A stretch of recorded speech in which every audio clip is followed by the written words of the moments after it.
Hello, everybody, and welcome back to the Apple Box Chronicles. My name is Peyton Buto, And I'm Adryon Thomas. and today on the ABCs, we are taking you from A to Z on weapons and the general state of things.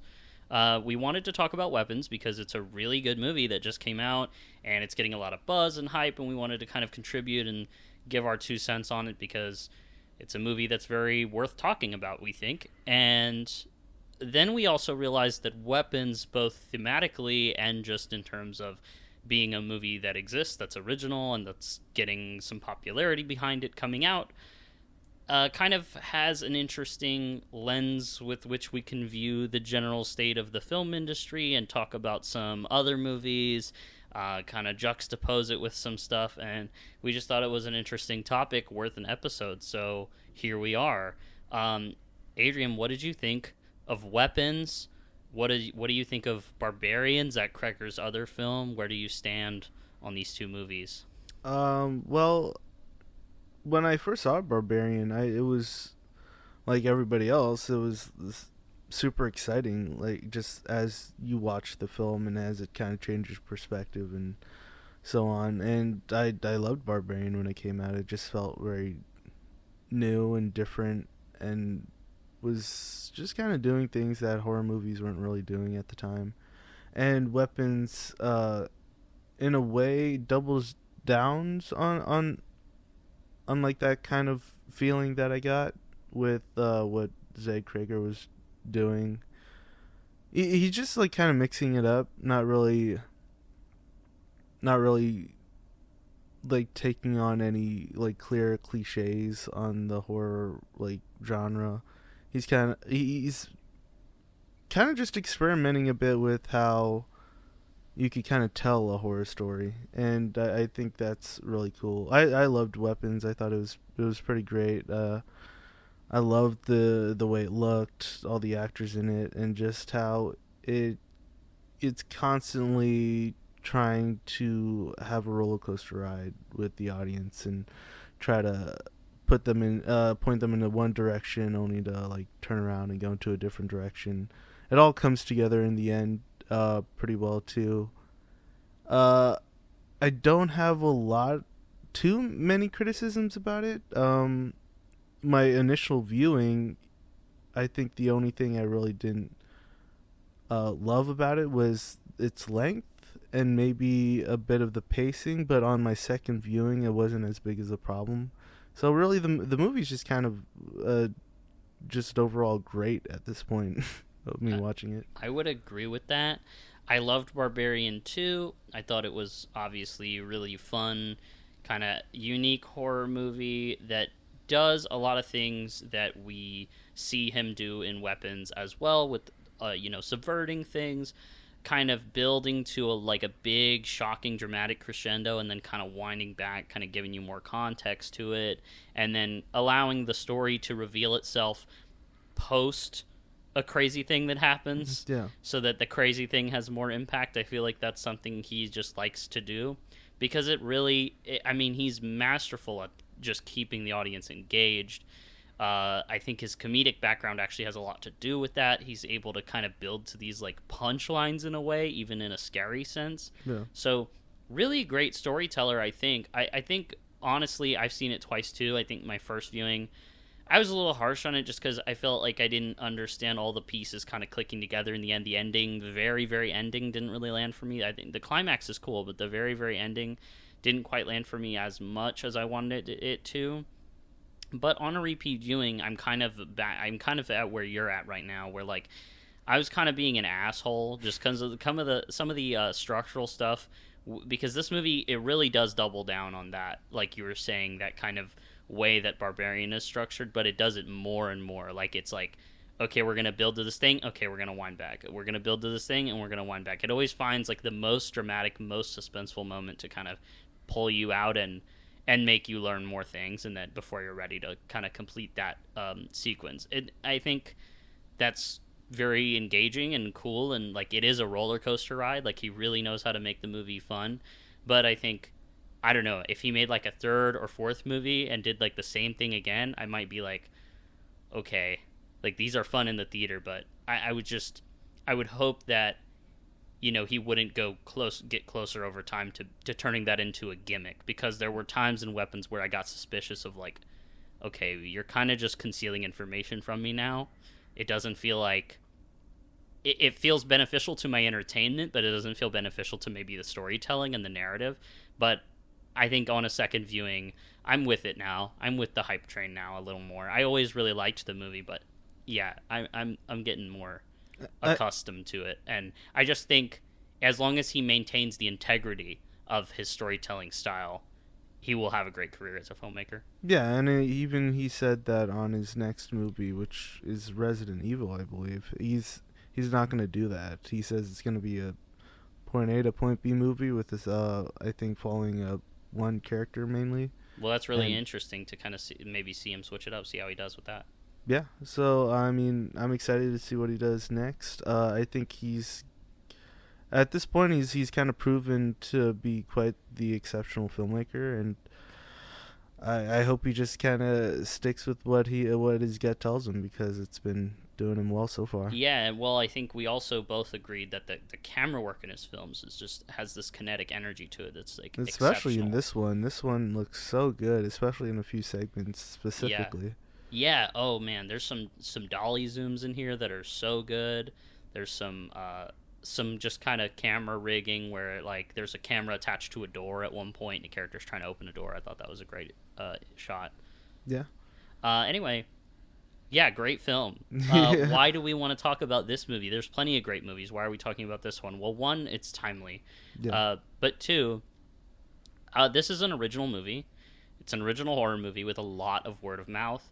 Akin to maybe something like Longlegs or something like Sinners, where, every once in a while we get this original movie. Oftentimes it's a horror movie that comes along that kind of pierces through the general populace and kind of breaks through to like broader audiences beyond just, people who are really invested in film. And we kind of want to just use this as a framework to, I guess, contrast with a lot of the other stuff that gets put out, and just talk about generally why original movies, there's so many of them, why this only happens every once in a while. Yeah. I guess you could say. Is that well, explaining it properly? I don't think really, it's not like there's original movies so I think the reason why Weapons works is because it is a horror movie, and because there was so much great marketing and promotion for it. And there's a lot of great word of mouth for the movie being great. And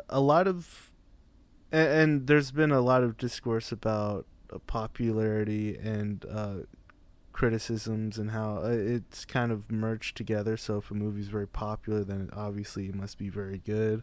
If it's not popular, it obviously must be very bad. But that's not how reality is. That is not how it works at all. And so there is a lot of great original movies out there today that just aren't as popular as, say, Weapons. And we don't give them enough credit just because it doesn't make a certain amount at the box office, or it doesn't reach a certain percentage on Rotten Tomatoes. And people are using these kind of statistics and these kind of set of data to pretty much just say whether a movie is good or not, and that's not the case. There's a difference between consensus and quality, your opinion, and the subjectivity of the film.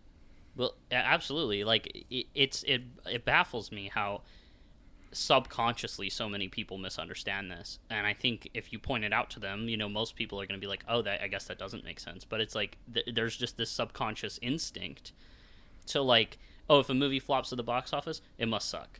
If a movie's bad on Rotten Tomatoes, or maybe it doesn't have a great tomato score, oh, I don't even need to form my opinion on that movie, it sucks. Yeah, I think people who utilize Rotten Tomatoes as like the be all of like what a movie is, like how a movie is, then you're not using Rotten Tomatoes properly. I think most people do not know how to look at Rotten Tomatoes and like form what the general opinion is, because Rotten Tomatoes, if you don't know how it works, the percentage that you see is just based on how many critics gave it a generally positive review. But if you actually look at those specific reviews, maybe that the specific reviews for those movies are, it's a 6 out of 10.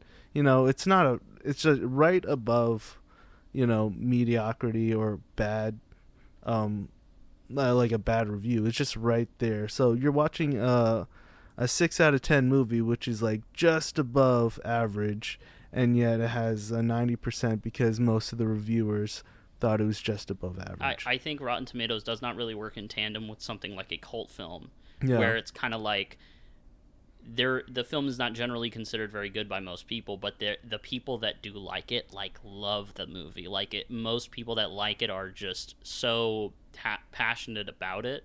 I fail to come up with a specific example right now, but you look at that percentage and it's like, oh, most people don't like this movie. Yeah. But it's like there might be more people giving that a 10 out of 10, 9 out of 10 on their specific reviews than, say, the latest Marvel film that has like an 80, 70%, and, but it's all 6 out of 10s. Yeah. It's all, So there's so many different nuances to that are lost on a lot of people, as you're saying. But I also think, what you're saying about consensus is important. It's this idea that people don't, I don't know why. Well, I do. We're going to get into why we think, Yeah. right? But it's the algorithms that we're faced with on a day-to-day basis, whether it be through social media or through review sites or through AI in some ways, are kind of, they don't really want us to be individuals. They don't really want us to be very nuanced, vast, kind of like interesting people. It feels like everyone...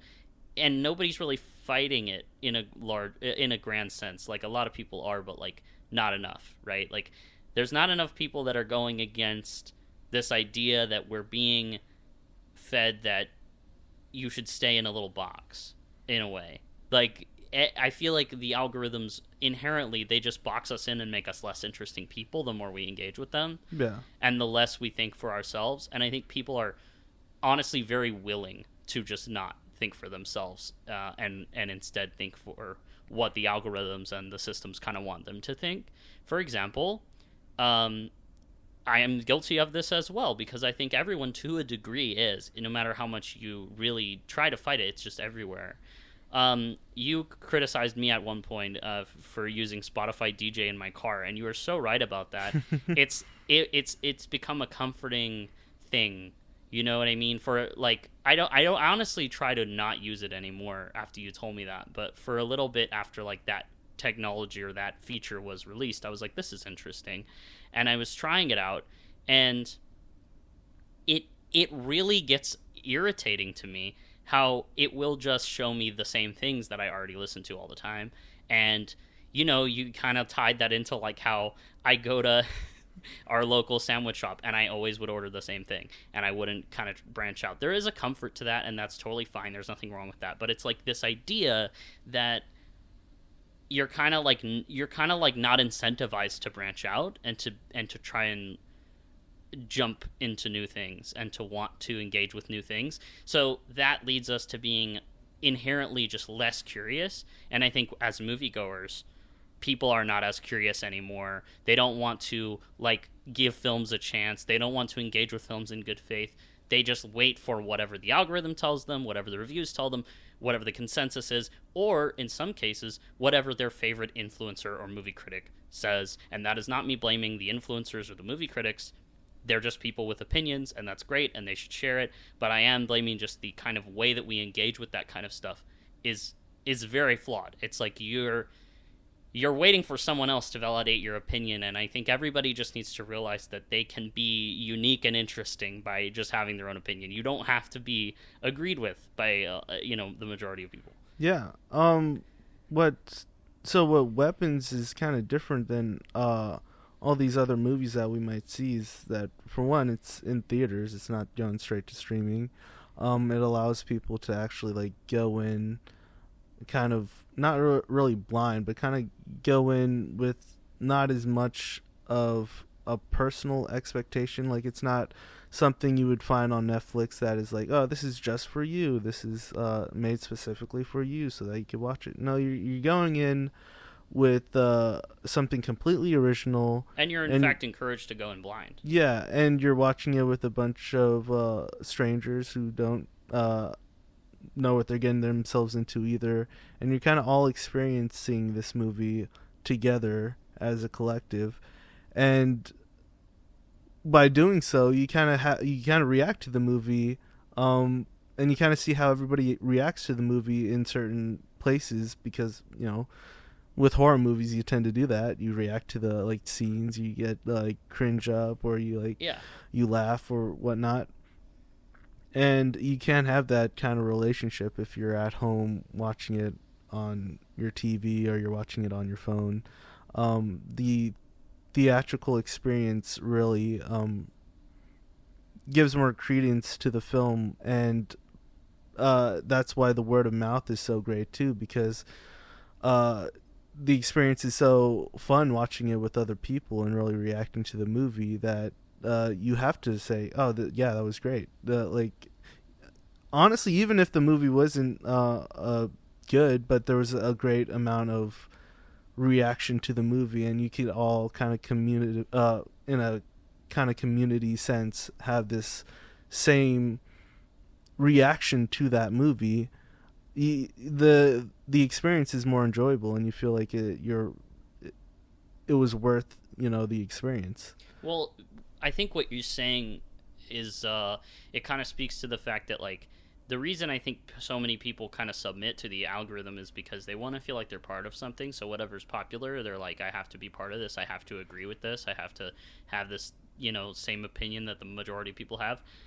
But even if you come out of Weapons and the theater feeling differently than other people, you at least experienced that collective. You kind of got an idea of how everyone was feeling while you were in there, and you felt like you were part of something, part of a bit of a conversation that's happening without words. Yeah, and well, the reason why I bring this up is because when everything is happening online, you have no bearing of what other people are experiencing and what's actually happening. So if maybe you watched Weapons at home by yourself, you're watching it, maybe you think it's scary, maybe you think it's funny, maybe you don't think it's scary, maybe you don't think it's funny, but it's all going to be your own tunnel vision, like, kind of reaction to that movie.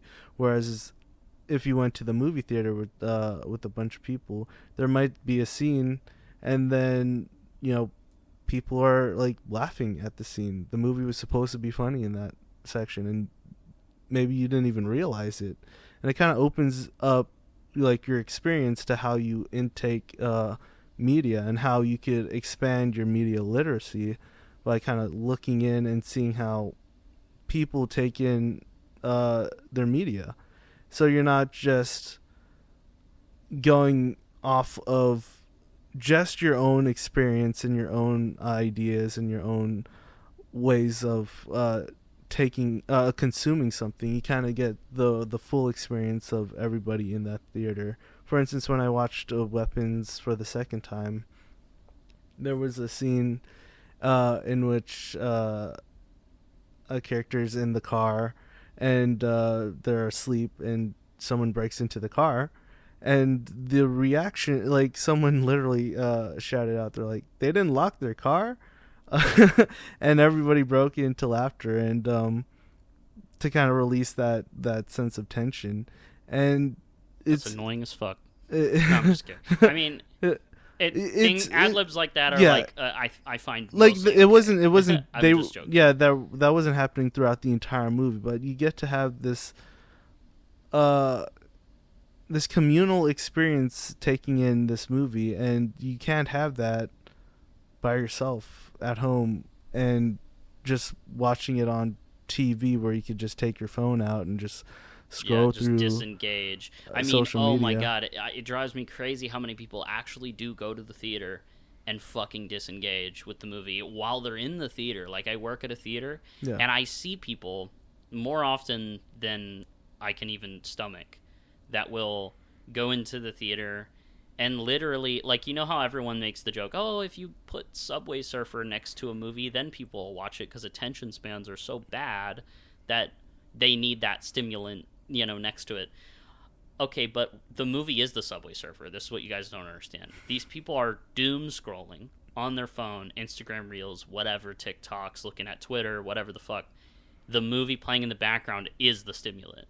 Yeah. And that's just depressing to me. That is absolutely depressing to me when I see that happen. Yeah. And I think what we're trying to go with this is that there's a certain, like, studio type of film that they're trying to put out, which kind of caters to that. And we wanted to kind of talk about specifically movies like the newest War of the Worlds movie that came out with Ice Cube. It's getting some negative word of mouth. That's because it's a bad movie. It's a terrible film. I mean, if you liked it, cool.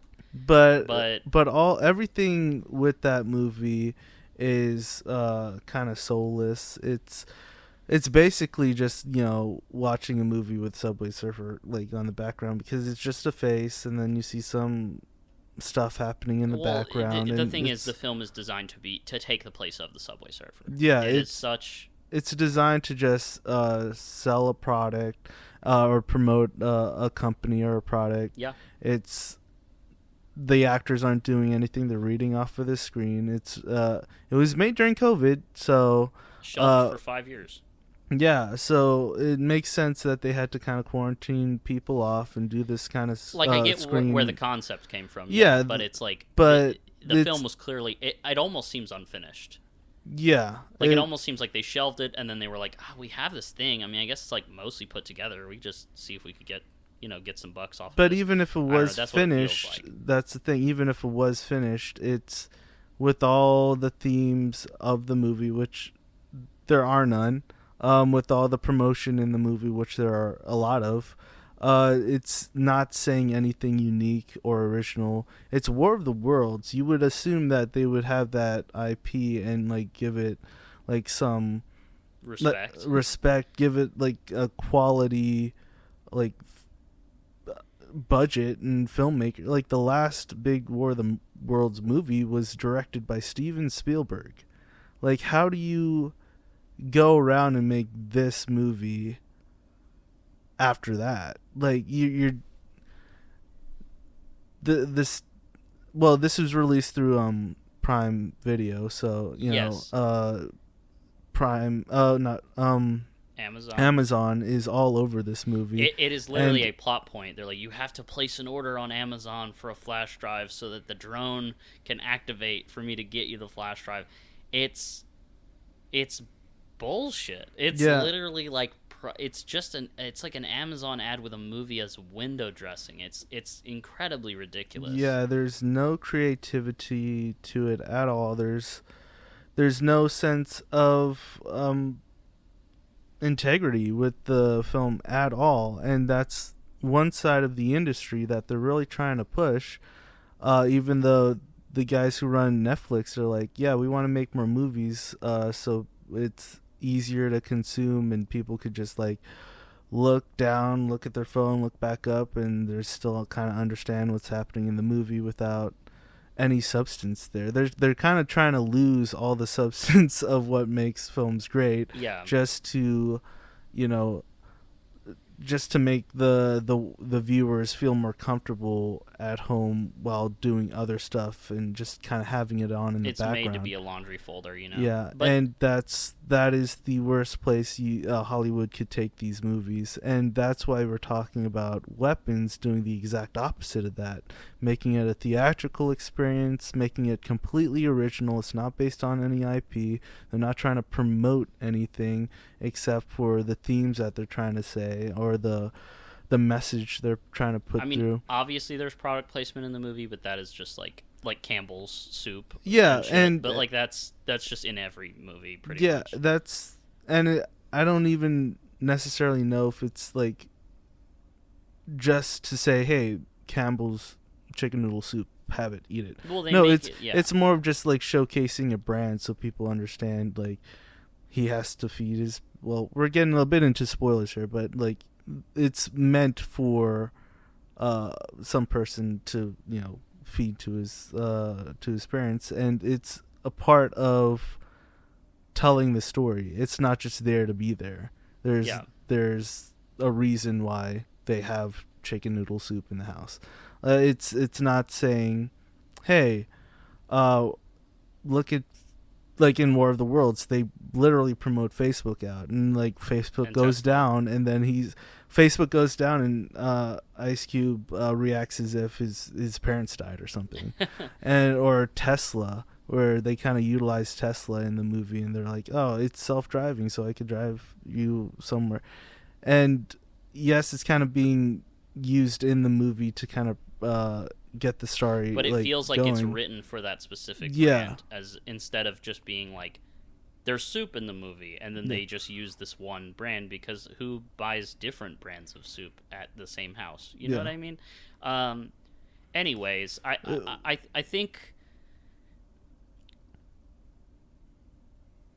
I think movies are obviously like a subjective art form, right?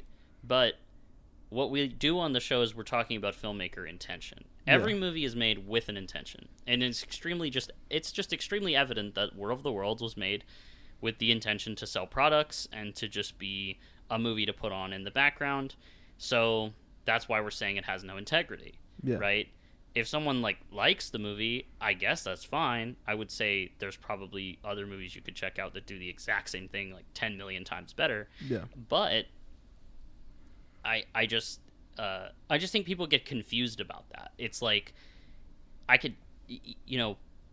there's this whole thing where it's like you try to explain what you think the filmmaker was going for, and then someone's like, well, the movie sucked. I'm like, okay, but I'm just telling you this is what the filmmaker was going for. You can still think the movie's not good or is good, but this is just what we're trying to discuss, is what the filmmaker was going for. Well, yeah, it's all about context, and a lot of people are completely losing the context of what movies are trying to say, what they're about, or what the filmmaker's intentions are about. And really, it really is like we're in this new era of consumerism in terms of watching films, where people do not know what they're watching. They have no sense of trying to understand the art that they are taking in. They don't even see it as art. It's like, why did you hand me this? Yeah. The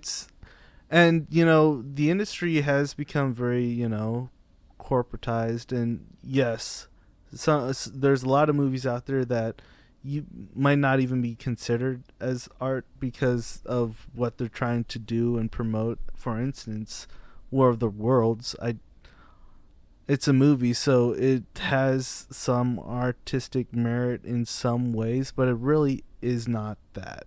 It's a product made by a company trying to sell more of its own product. Whereas in Weapons, that's art. That is an art piece of art. Like, whether or not you liked it or not. And it was extracted from personal experience as well. Yeah, whether or not you like Weapons or not, it is art. It is from an art medium, and it's trying to say something. It's trying to show something. It's trying to release certain emotions, and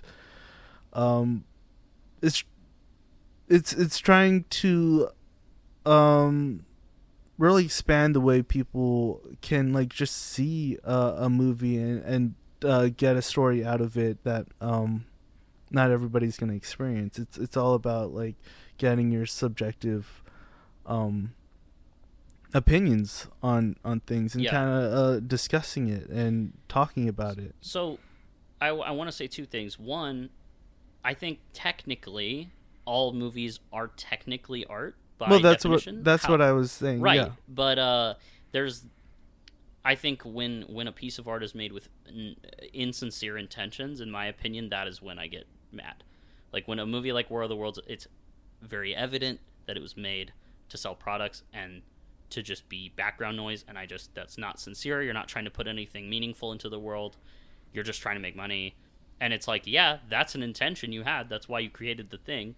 I don't think that's a very an intention with a lot of integrity and a lot of soul, and I think that's awful.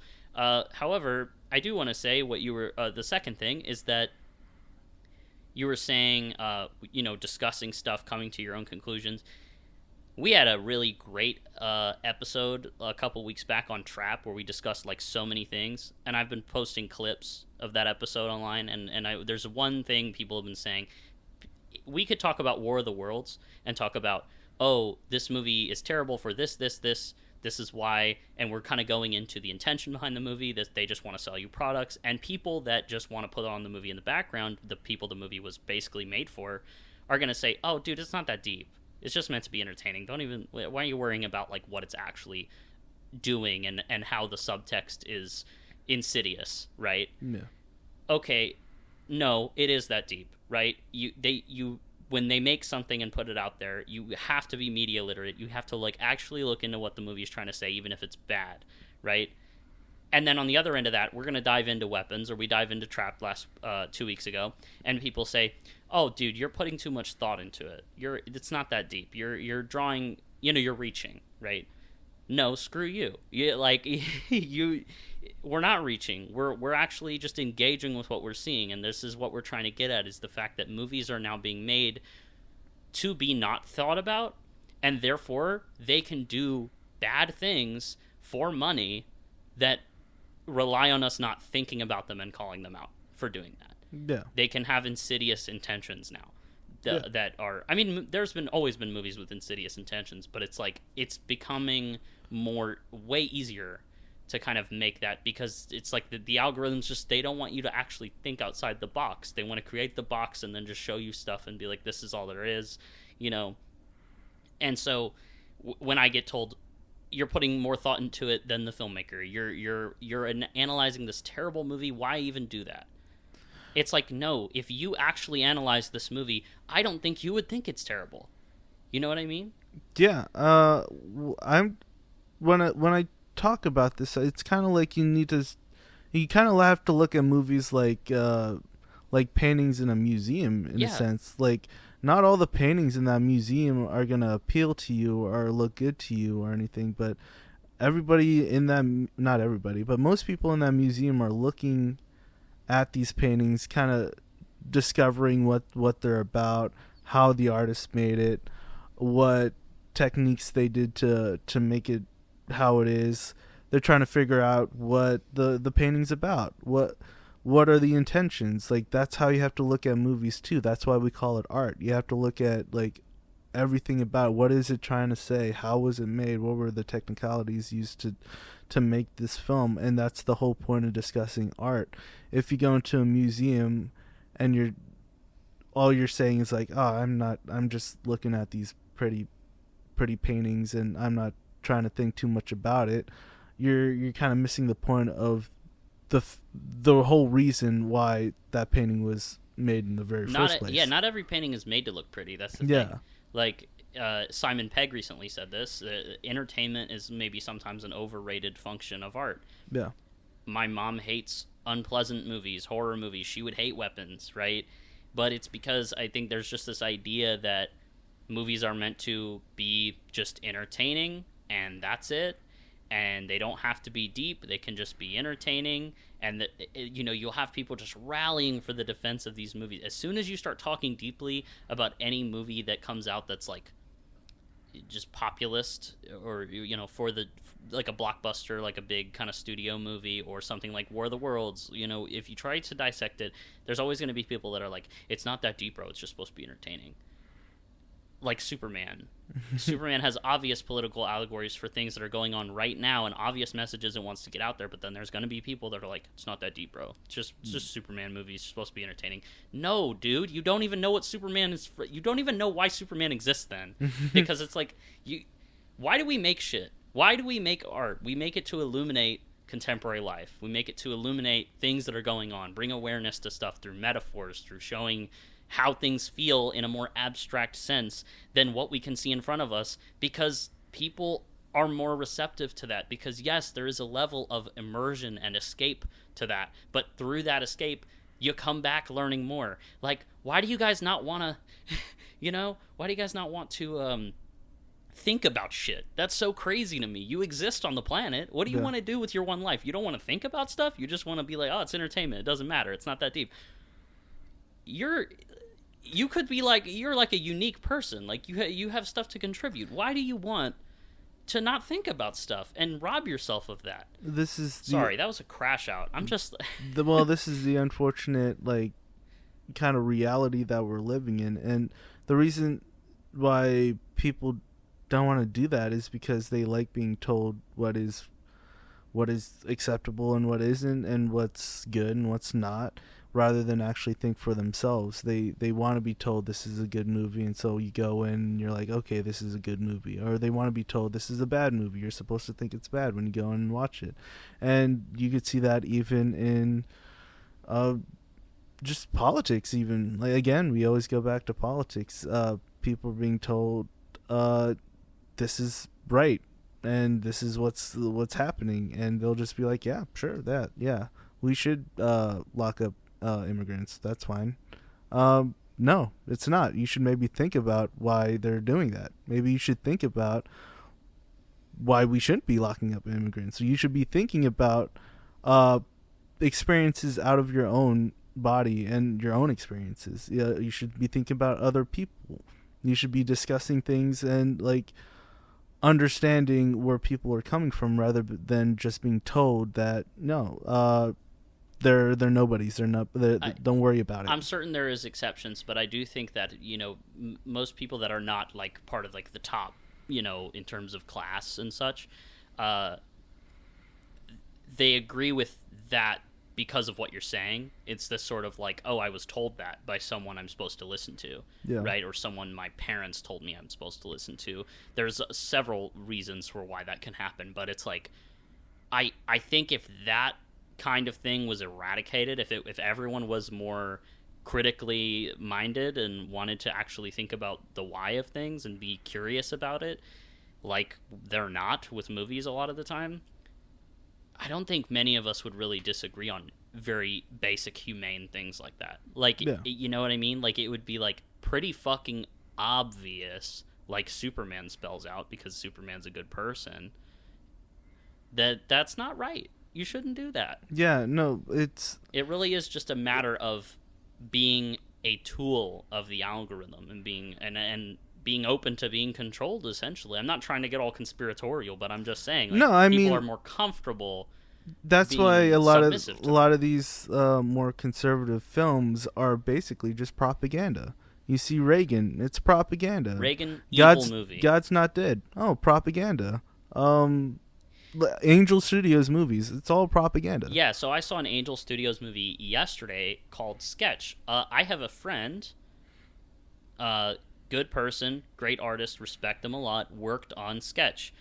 I thought Sketch was a good movie. I thought it was a very heartfelt, touching movie with a good message for younger audiences about how we process pain instead of, pushing it down, and, like, it's honestly was quite touching and funny, and the CGI wasn't even that bad, and, like, there was, it was a fun movie. But then, you get to the credits, and so Angel Studios was a distributor on that. It wasn't made under them. They bought the movie, and they put it out. So it's like, yes, they probably gave them a pretty good deal to get it out into theaters, but there was probably a lot of, there's a lot of caveats that come with that, where it's like, oh, now there's this shit in the credits they always do, where they have a QR code where you can scan. They're trying to sell you something. In this case, it's a app that you can download to scan your drawings into your phone and turn them into, like, AI animations. And I mean, presumably AI. I don't want to confirm that because I don't actually know that, but that's the scary part. But presumably AI, which would make it basically a microcosm of how AI tries to supplant human creativity. And doing that with children's art, I think, is, like, it's particularly insidious. But anyway, Sketch is a good movie. It's kind of wrapped in this package now because of who distributed it. So in a way, it's good that it's getting a lot of theatrical distribution. It's showing at a lot of theaters. But then at the same time, they often put out faith-based films. Angel Studios, like, I'm struggling to think of them because I don't fucking watch them. But there's their most famous movie is probably Sound of Freedom. Yeah. Right? Sound of Freedom is a movie about child trafficking. And in the credits, there's a QR code where Jim Caviezel, I believe, comes out and says, hey, scan this QR code, pay it forward, pay for another ticket to see Sound of Freedom for somebody else. And it's like, No, don't donate to an actual organization that can make change in the thing you just watched. No, donate to our movie again. Pay another ticket to our movie again. And that is it's so scummy. It's like you are literally just trying to double down on your profits for the film by creating this movie that's, I haven't seen it, to be fair, but it seems to me like it stirred people emotionally quite a bit, whether that's through manipulation or maybe it's genuine. I don't know. I haven't seen it. But either way, they are emotionally stirred by the end of the film, and then you throw that at them and tell them to tell someone else to come watch the movie and pay for it. I mean, the movie's a whole lie. Like, I saw half of it because I mean, I haven't seen it. Yeah, I saw half of it because I just was curious. I fell asleep because it's an awful movie. It's not very interesting. It's boring, I guess. It's boring. Everything in the movie, big lie. If you research like the people associated with that movie, funny enough, they're actually like child predators. So it's a movie about catching human trafficking, like children and child predators. And the movie's basically made by a few child predators. So the movie's awful. The studio's awful. Okay, good. I haven't seen it, so I can't say that. Yeah, no. The movie's awful, and it promotes itself. It doesn't promote actually trying to stop the problem or trying to figure out ways for you to help these kids or help certain institutions with that problem. Instead, they're like, hey, give some more money for our studio because they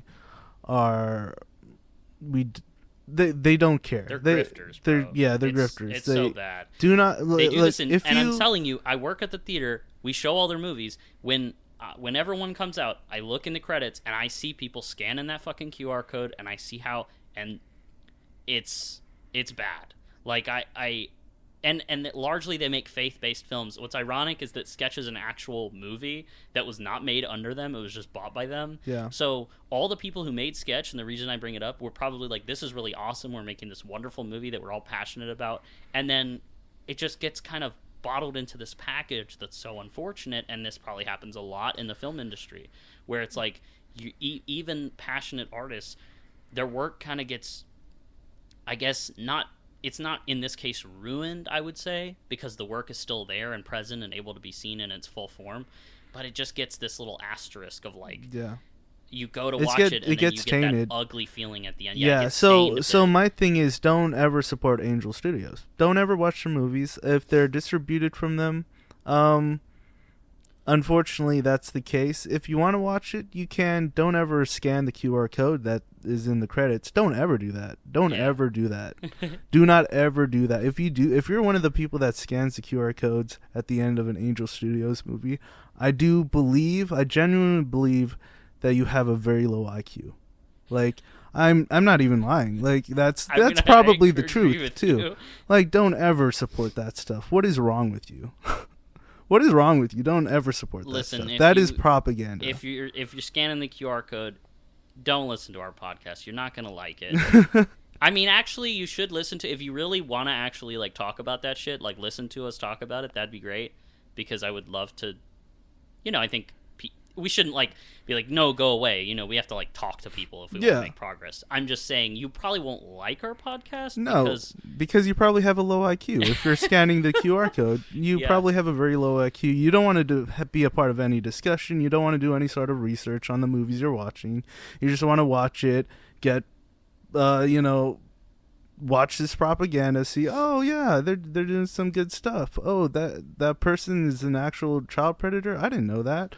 Well, that's because nobody told you. That's because you're not doing any research. You're not looking into this stuff. You're not having any discussions, and that's the problem. That is the problem with these movies. Just a general aura of lameness around the movies that they put out, and like I said, I enjoyed Sketch, the film itself. I think the work that those artists went through. I mean, obviously, I'm friends with one of them. That's unfortunate. It deserves to be celebrated in and of itself. Hey, look, if you're making a movie and you want to distribute it, don't go through Angel Studios. Whatever you do not go through Angel Studios. I promise you will only make your movie worse. Because here's the thing. Here's how you can tell Sketch is like the outlier, right? Is like, it the movie makes actual choices, has an actual message, and it's not like ugly and insidious, right? It's an actual good message, and it actually has real themes, and it actually plays with genre. Like there's a little bit of like PG-ified like horror in there. It's really cool. But then you have all these Angel Studios regulars that are literally, the director is posting about this. Like he's posting about this as we fucking speak. He's put out on Instagram, and I feel bad for the director because he seems like he made a short that the movie is based on. He seems passionate about the concept. I liked the movie, but yeah, so he put out this post showing all these comments where people are like, oh, characters are saying what the hell in this movie, it's demonic, it's evil, it's bad. Like they just because the movie has low IQ people. Yeah, just because the movie has like actual real things and is trying to teach kids real things, that's not all faith-based propaganda. No disrespect if you're a religious person. There's religious people that are good out there. That's fine, cool. But if you only want to accept propaganda based on your own beliefs, that's bullshit. Like, you know what I mean? Like, there's universal human experiences out there that we have to be open ourselves up to. And I think that processing pain, very universal human experience that the movie explores. So, it's this kind of thing where people just are averse to anything, I guess you could say ugly. I know that has a negative connotation, but just things that are part of the human experience that are ugly. And then we get all these people that I think, and this is what we're going to get into with weapons. It's this idea we don't want to talk to each other about things that are actually wrong and things that are bad because we want to maintain this veil of professionalism with each other.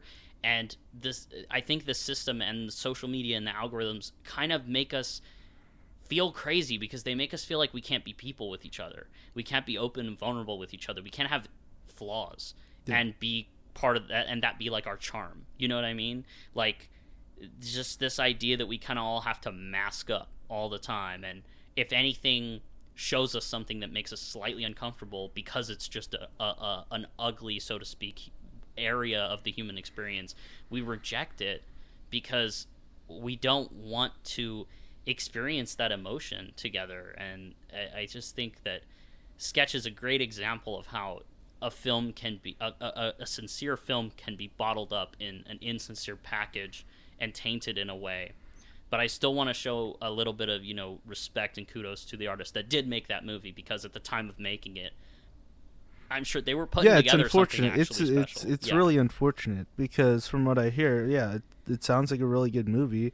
Unfortunately, it's being distributed by a company that is called Angel Studios. It should be called Demon Studios.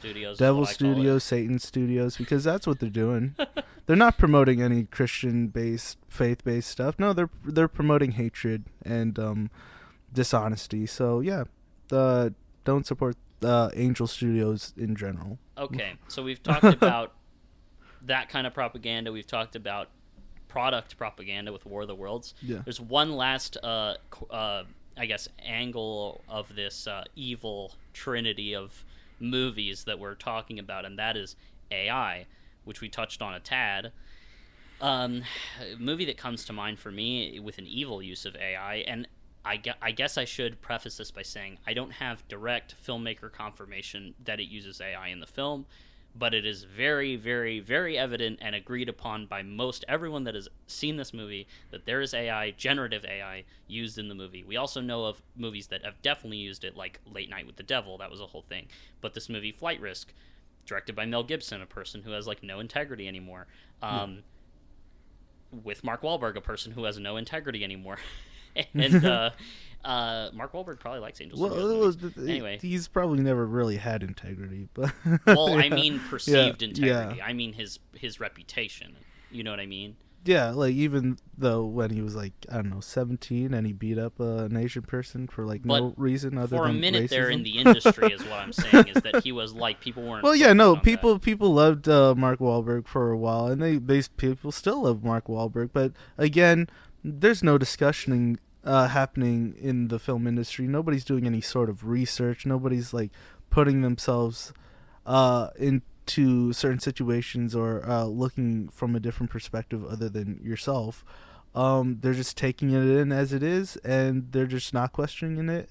And that's why we get a bunch of slop and that's a bunch why of AI propaganda is coming in, and it's probably here to stay, and it's probably going to keep growing because people don't fight it enough. A movie like Flight Risk can come out, and it's one of those things where it doesn't matter that there's AI in the movie because people aren't worried about things, craftsmanship, things looking polished. They're not worried about integrity or sincerity in the film.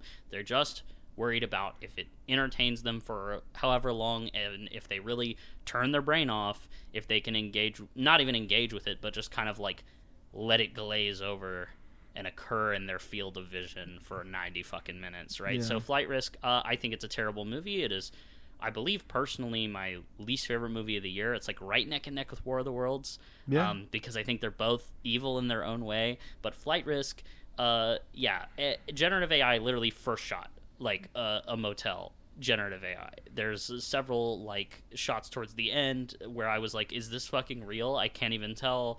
Everything looks so uncanny. There is a real set in the movie, and it's like the interior of the plane. But otherwise, it feels like every shot in the exterior of the plane is fucking AI generated or just poorly CGI animated. I which think they could be use budgetary. like the volume, the big screen around it for the, but I think that's for like interior shots of the plane. Yeah. With the windows. Yeah. Right. But like I think for exterior stuff, it feels like it's fully animated or AI generated. Yeah. There's definitely corners cut with that movie, no doubt, whether they used AI or not. But anyway, I wouldn't put it past Mel Gibson to use AI in his movie. Yeah, and I mean, again, with all this AI, the way that people kind of intake or consume media and how nobody has any media literacy, it's all because of all the algorithms in the streaming services and, like you said, Spotify, DJ, ChatGPT. It's all just the algorithm throwing back the information that you're throwing at it. So basically, what's happening is it's creating a wall between the human person, and like any sort of evolution or change or growth in intellect, like any sort of like new information and, actual growth and development of their intelligence in a way. Like it's like if you talk to ChatGPT all day, it's just gonna feed back what you say into it. And there's this there's an example of a Star Trek episode where something like this happens. They have an AI person, and the guy falls in love with the AI person, and then they meet the real version of the AI person that it's based on, and the person's like, you are stupid, you don't understand that the person you fell in love with is fucking you. It's you. Yeah. You're talking to you.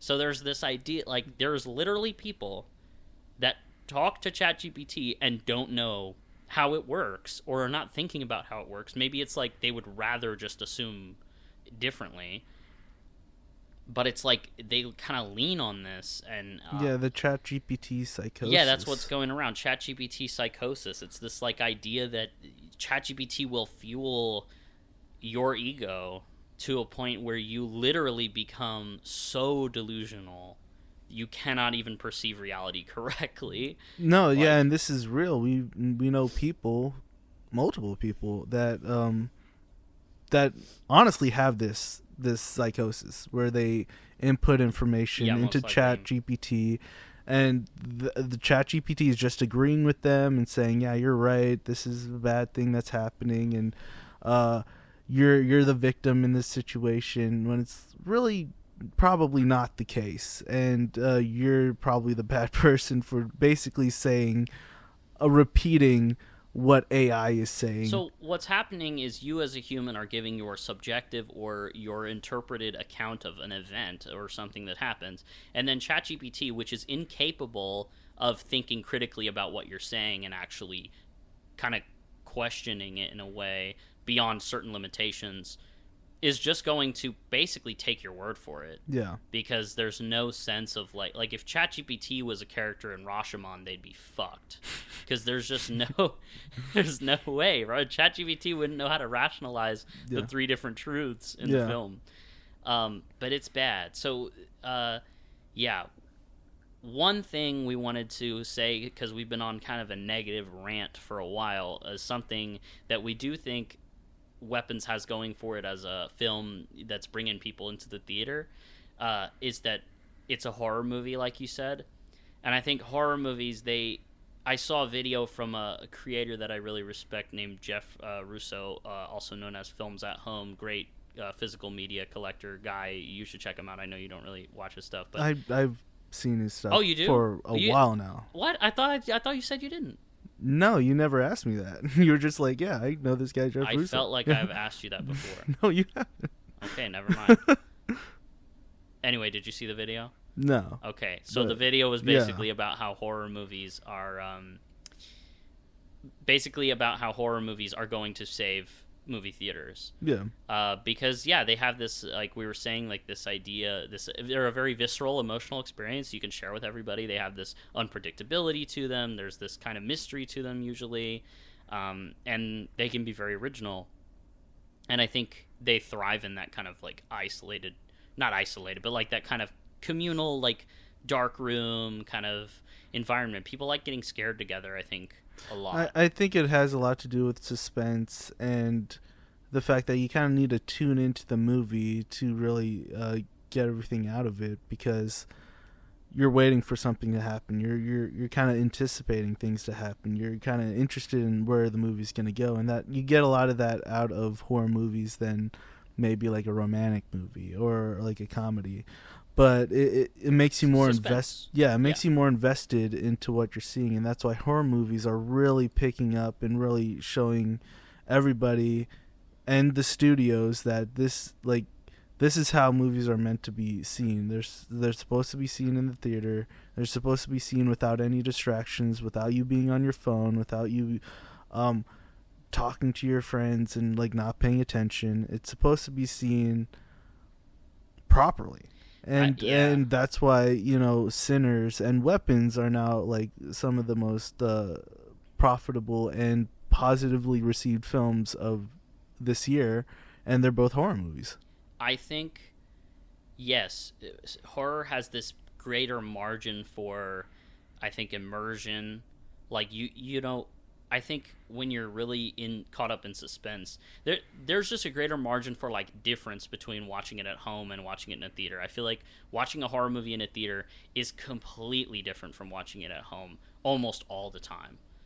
And I think watching it, your home theater could be pretty good, but it's just not going to beat seeing the horror movie in the theater. It's just a fantastic experience usually. And again, the communal aspect of like watching this with people and all reacting to the movie and to specific scenes together is something you're never going to get outside of that. I also think horror movies are unique in that they show those kind of ugly aspects of the human experience that you can't see in other movies all the time.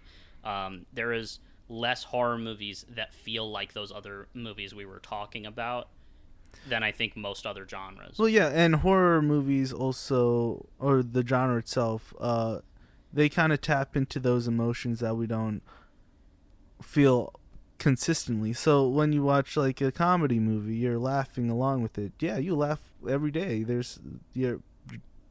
That's a pretty normal response to have. In romance movies, you see these characters fall in love.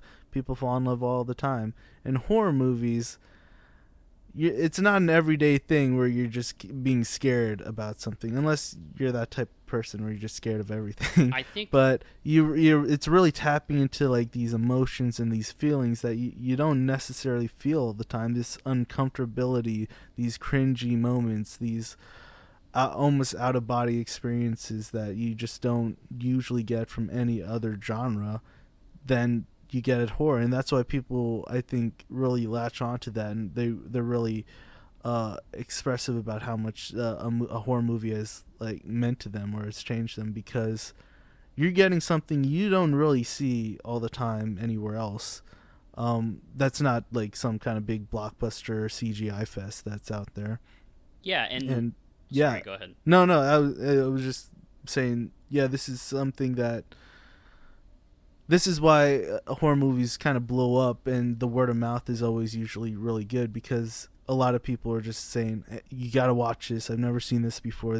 Some crazy stuff happens in it, and that's really going to get people to respond.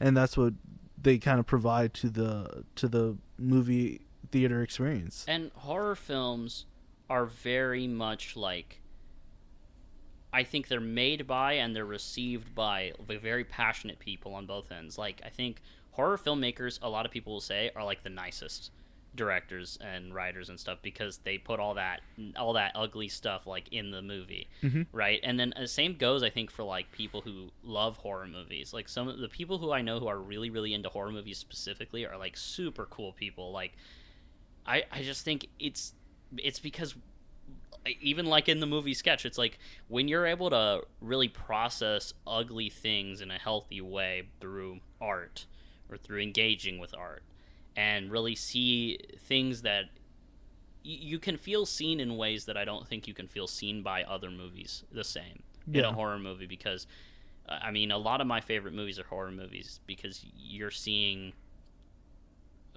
the horrors of your life portrayed on a screen, and it's not something you commonly see. Like you were saying, it's not something that is going to make you feel seen every day.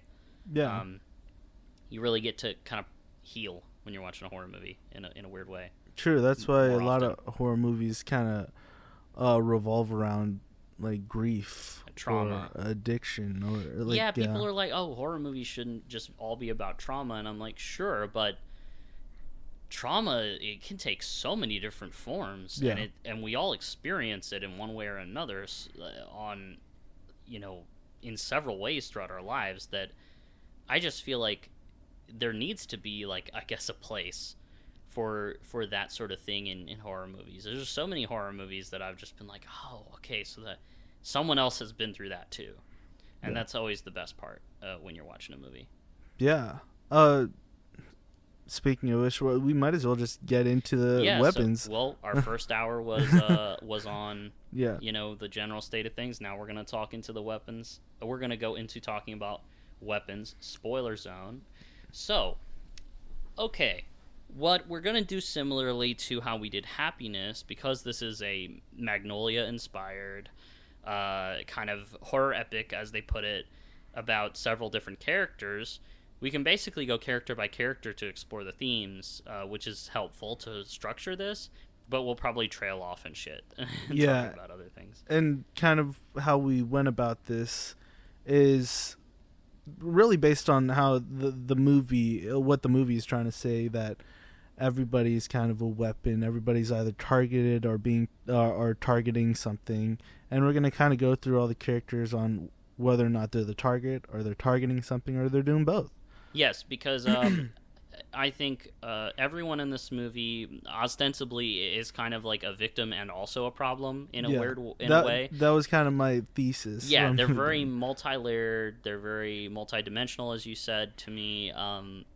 So that's your spoiler warning, of course. We're going to go into it. Let's do it. So I guess we should talk about just the inciting incident at the very beginning of the film, which is that 17 out of 18 kids in a elementary school classroom in the middle of the night at 2:17 in the morning get up and all run out of their houses into the dark, and nobody knows where they went in the middle of the night. Nobody knows why they did it, and it's just this complete mystery. One kid was left in the classroom, just one, and obviously the teacher. And so it's a movie called Weapons, about a group of kids in a school vanishing, it was seemingly for no reason, and the movie's called Weapons.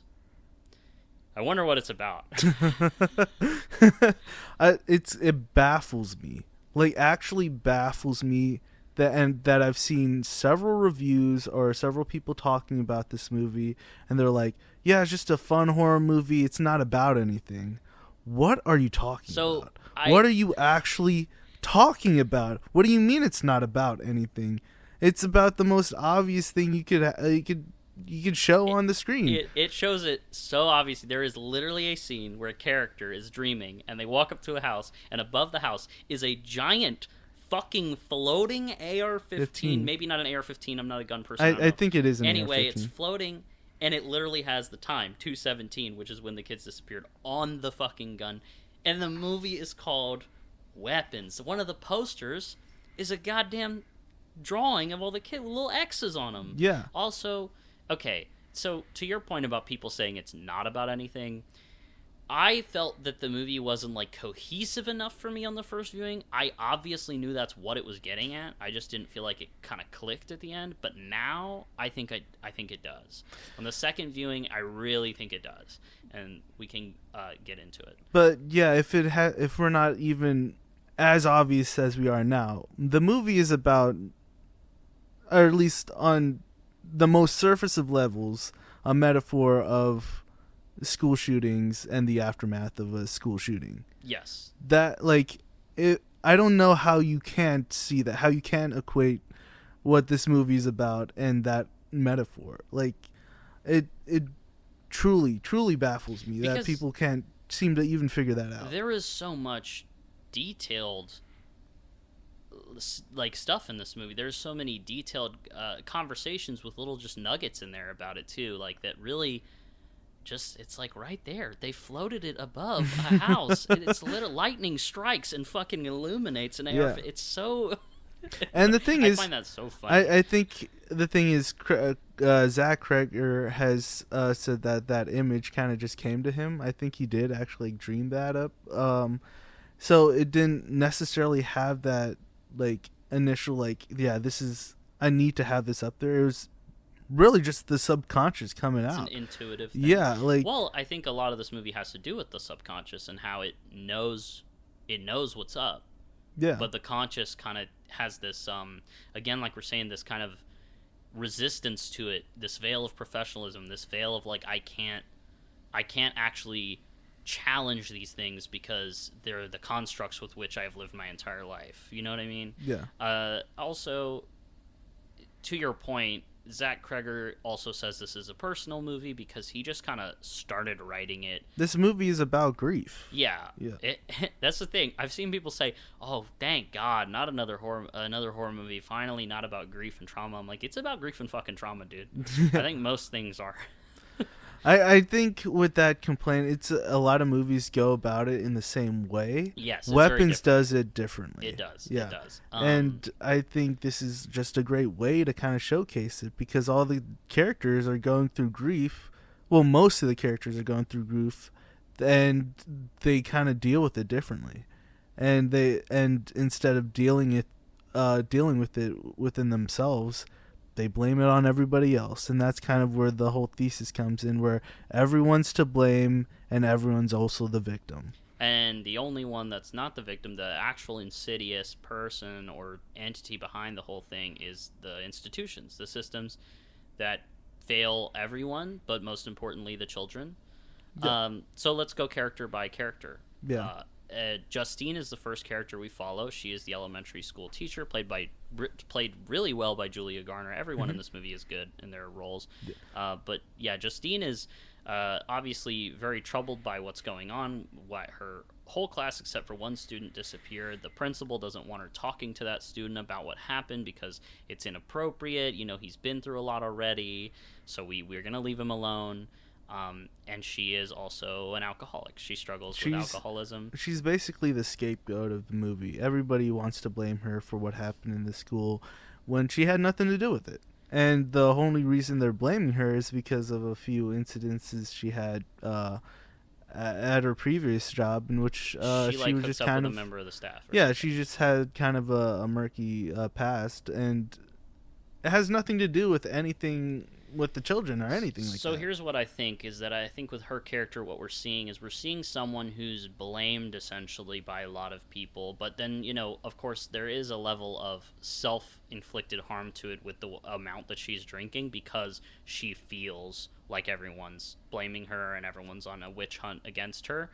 So, which to an extent, you know, there is a lot of characters that are blaming her for this shit, but and we'll get into that, but it's like, because she feels that so heavily, she then drinks, which also kind of causes her to make lapses in judgment as well. So you see how she is the victim, but she also, because of it's this very symbiotic kind of cause and effect happening between all these characters, where they're attacking each other, and because they're attacking each other, there's a lack of trust, and and then because someone feels like the victim, they lash out in other ways, and then it worsens the problem. And so it's like, if we could just give each other, you know, have good faith with one another and realize that we're all in a more similar boat than we think, we could solve the problem quicker and less people would be hurt as a result. But we all, the tragedy itself, as you said in your review of the film, becomes weaponized. Yeah. It becomes weaponized itself. I think that really is the whole thing with the movie, is it's called Weapons because everything in the movie is basically a metaphor for being a weapon. Like, everything is weaponized in it. There's even a cop character, and as he's talking to this kind of troublemaker character that, like, he, at that point, he ran away from him, but he's been kind of, they're being kind of respectful to each other. They're very cordial. Very cordial. I love that they're constantly like, "Hey, sir, I'm gonna put you in your cup." Like, they're just very nice to each other, even though they're in this awkward kind of antagonistic situation. And that cop is also based on John C. Reilly's character in Magnolia, which I actually think the cordial nature of that character comes from that movie as well, because that's something he does in that movie. But we're getting a little off track. I just wanted to say, he says to him, "Do you have any weapons on you?" Yeah. It's like that's the first thing he asks. It's this sort of thing where it's like, aren't we kind of all that guy where we look at everyone and we're like, "Are you a weapon? Do you have any weapons on you?" And obviously the guy says no, and then he gets poked with the needle, and that's the problem. It's like, if he just said, "No, I don't have any weapons on me, but I do have something that will poke you," because he mentions twice, "I'm not going to get poked, am I?" And he's like, "No, you're not going to get poked." He gets poked. Like, if he just said, "Yeah, I got something in my pocket," situation would have been fine. Yeah. There's no trust within these people. There's this sense of detachment. Yeah, and nobody wants to work together to get to the same goal, and that's the problem. Yeah, but that is definitely, I guess, a through line in the film. And we also see how a lot of this stuff causes people to be more self-serving than anything. They're, like, worried about themselves only in this situation that affects the entire community, and they should be, I guess, more community-minded in what they're doing. So I guess that leads us into Archer. Yeah, Archer is actually, I think, one of the more interesting characters, because he is grieving so bad that he can't work properly at his job. He keeps messing up the orders he's supposed to place within his construction site.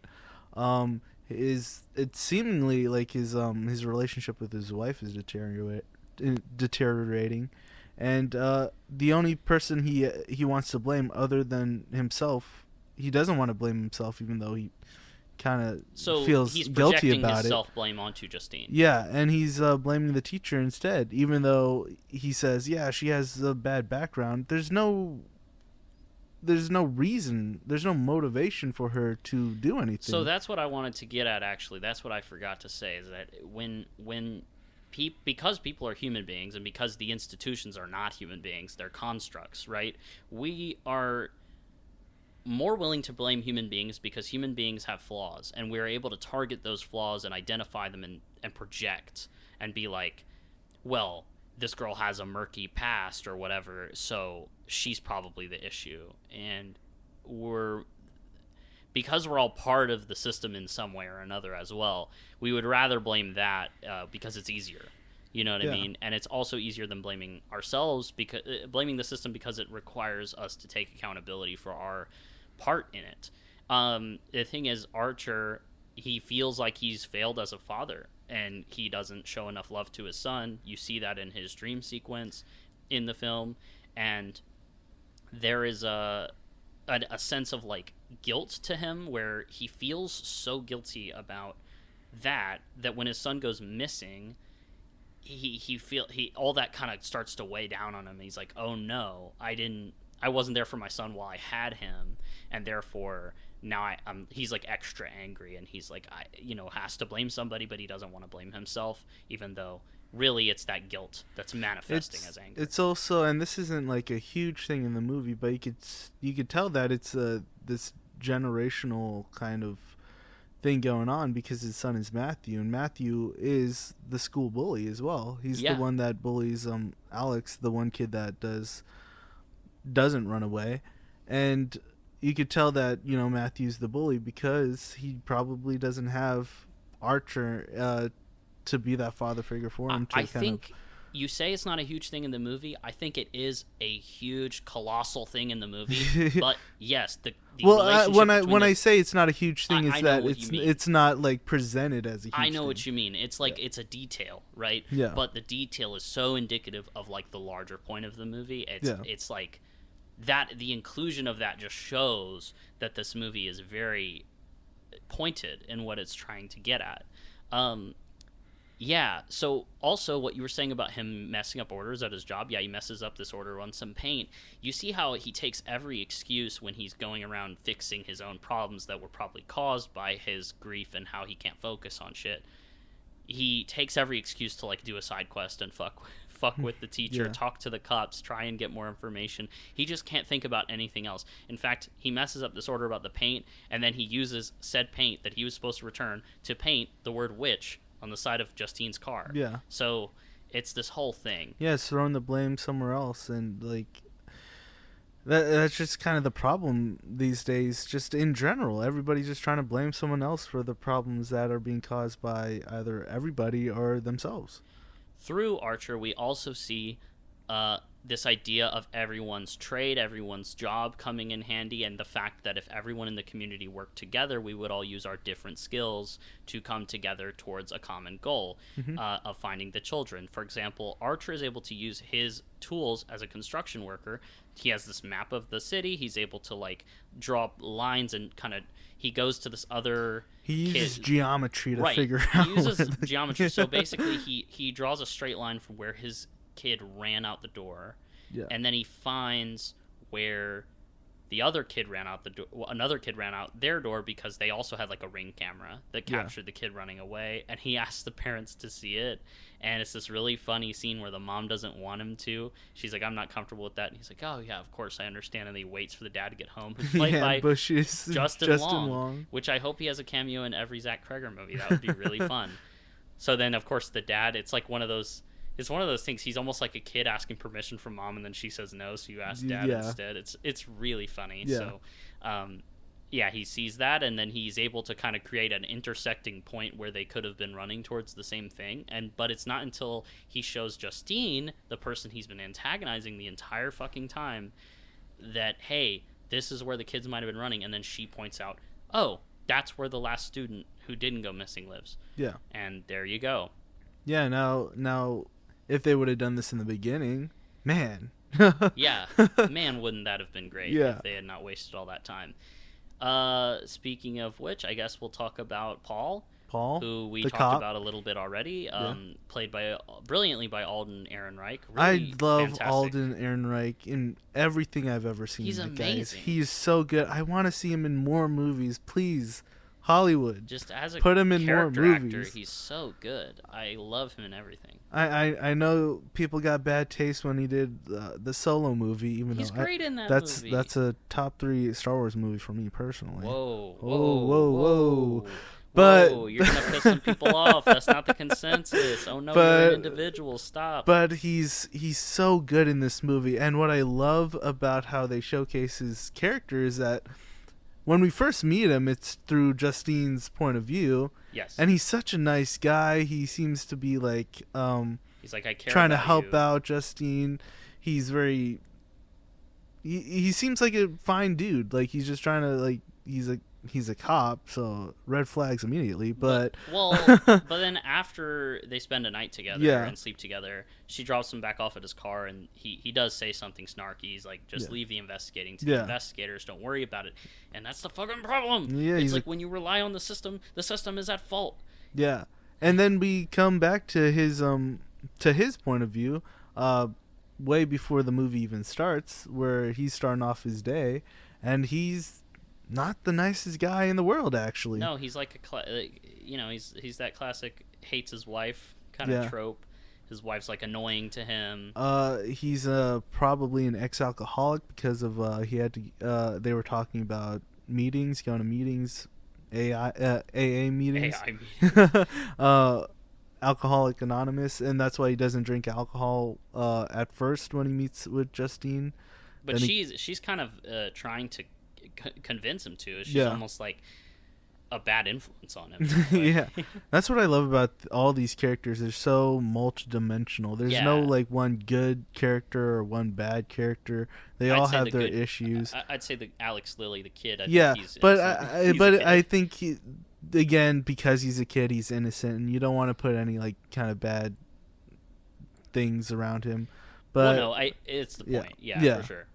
But yeah, with Paul, you kind of find out he has his wife, which at first, when he told Justine they were separated, they're not. She's just out of town. The wife's out of town, and they're trying to have a baby, so they're still very much together. He doesn't drink because I guess he used to have problems with alcohol. His boss of the police station is actually his wife's father.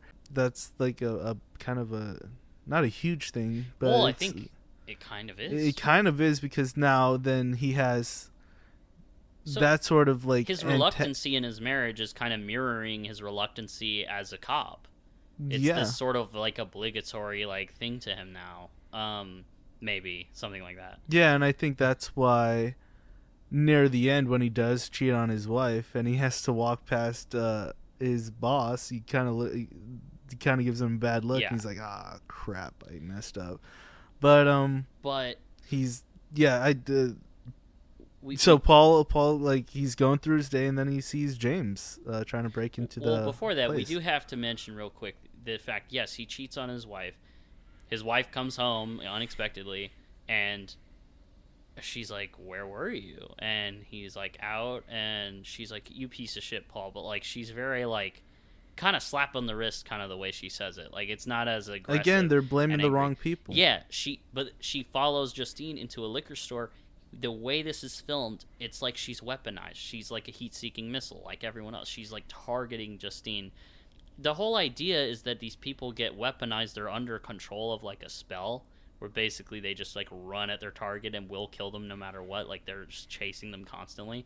And that's what the system does to us. But it's like just the inciting incident causes people to do that on their own. You know what I mean? Yeah. Like they don't even need to be under the spell themselves. Anyway, the way that she's following her is purposely shot to look like she's maybe one of those people until she's just a regular lady that's mad.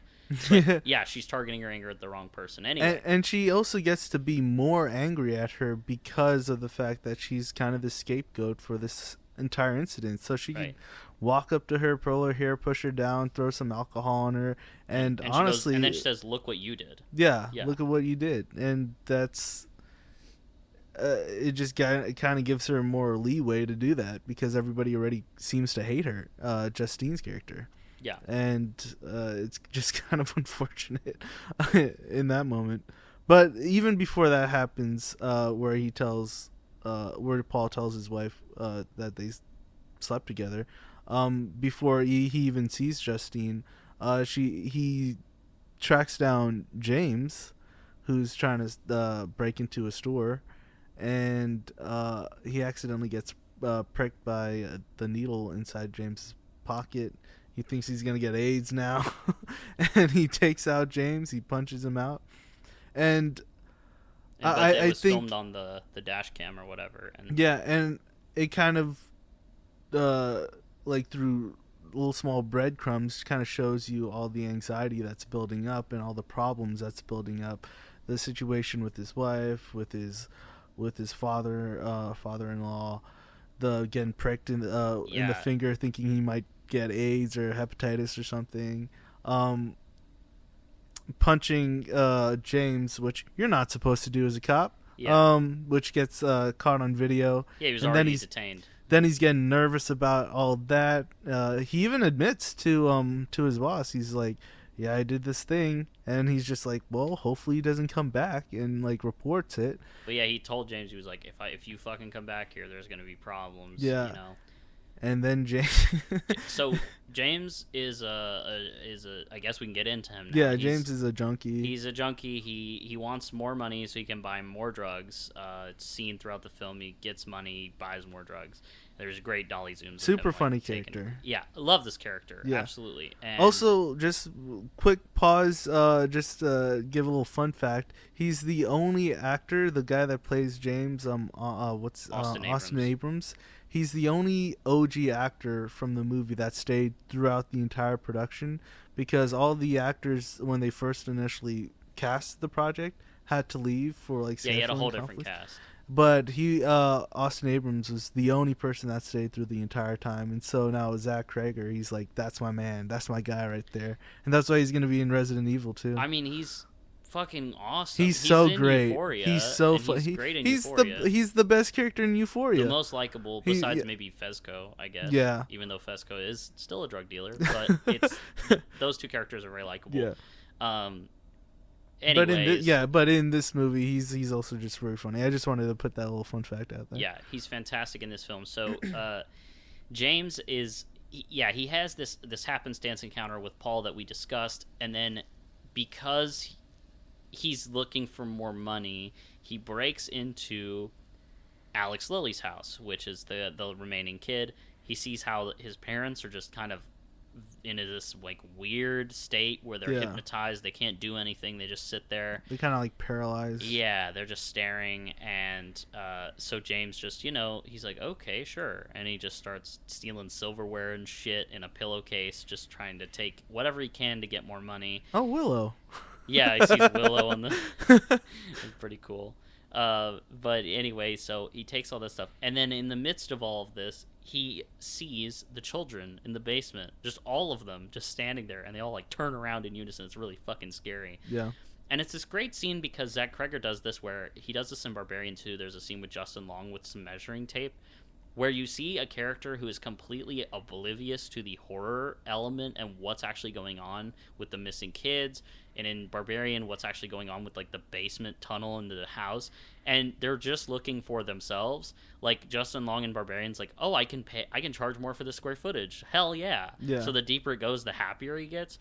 In this case, it's like, oh, these people are paralyzed and can't do anything? Hell yeah, I can just take all this fucking silverware. So it's this really funny, kind of tense but funny like tone that Zach Cregger is really good at. Yeah.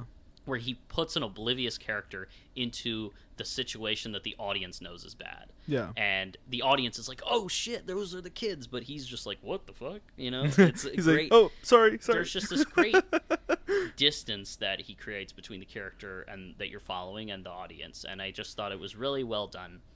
And of course, there's a $50,000 reward for finding the kids. Right. He sees that poster, and then he's like, "Oh shit!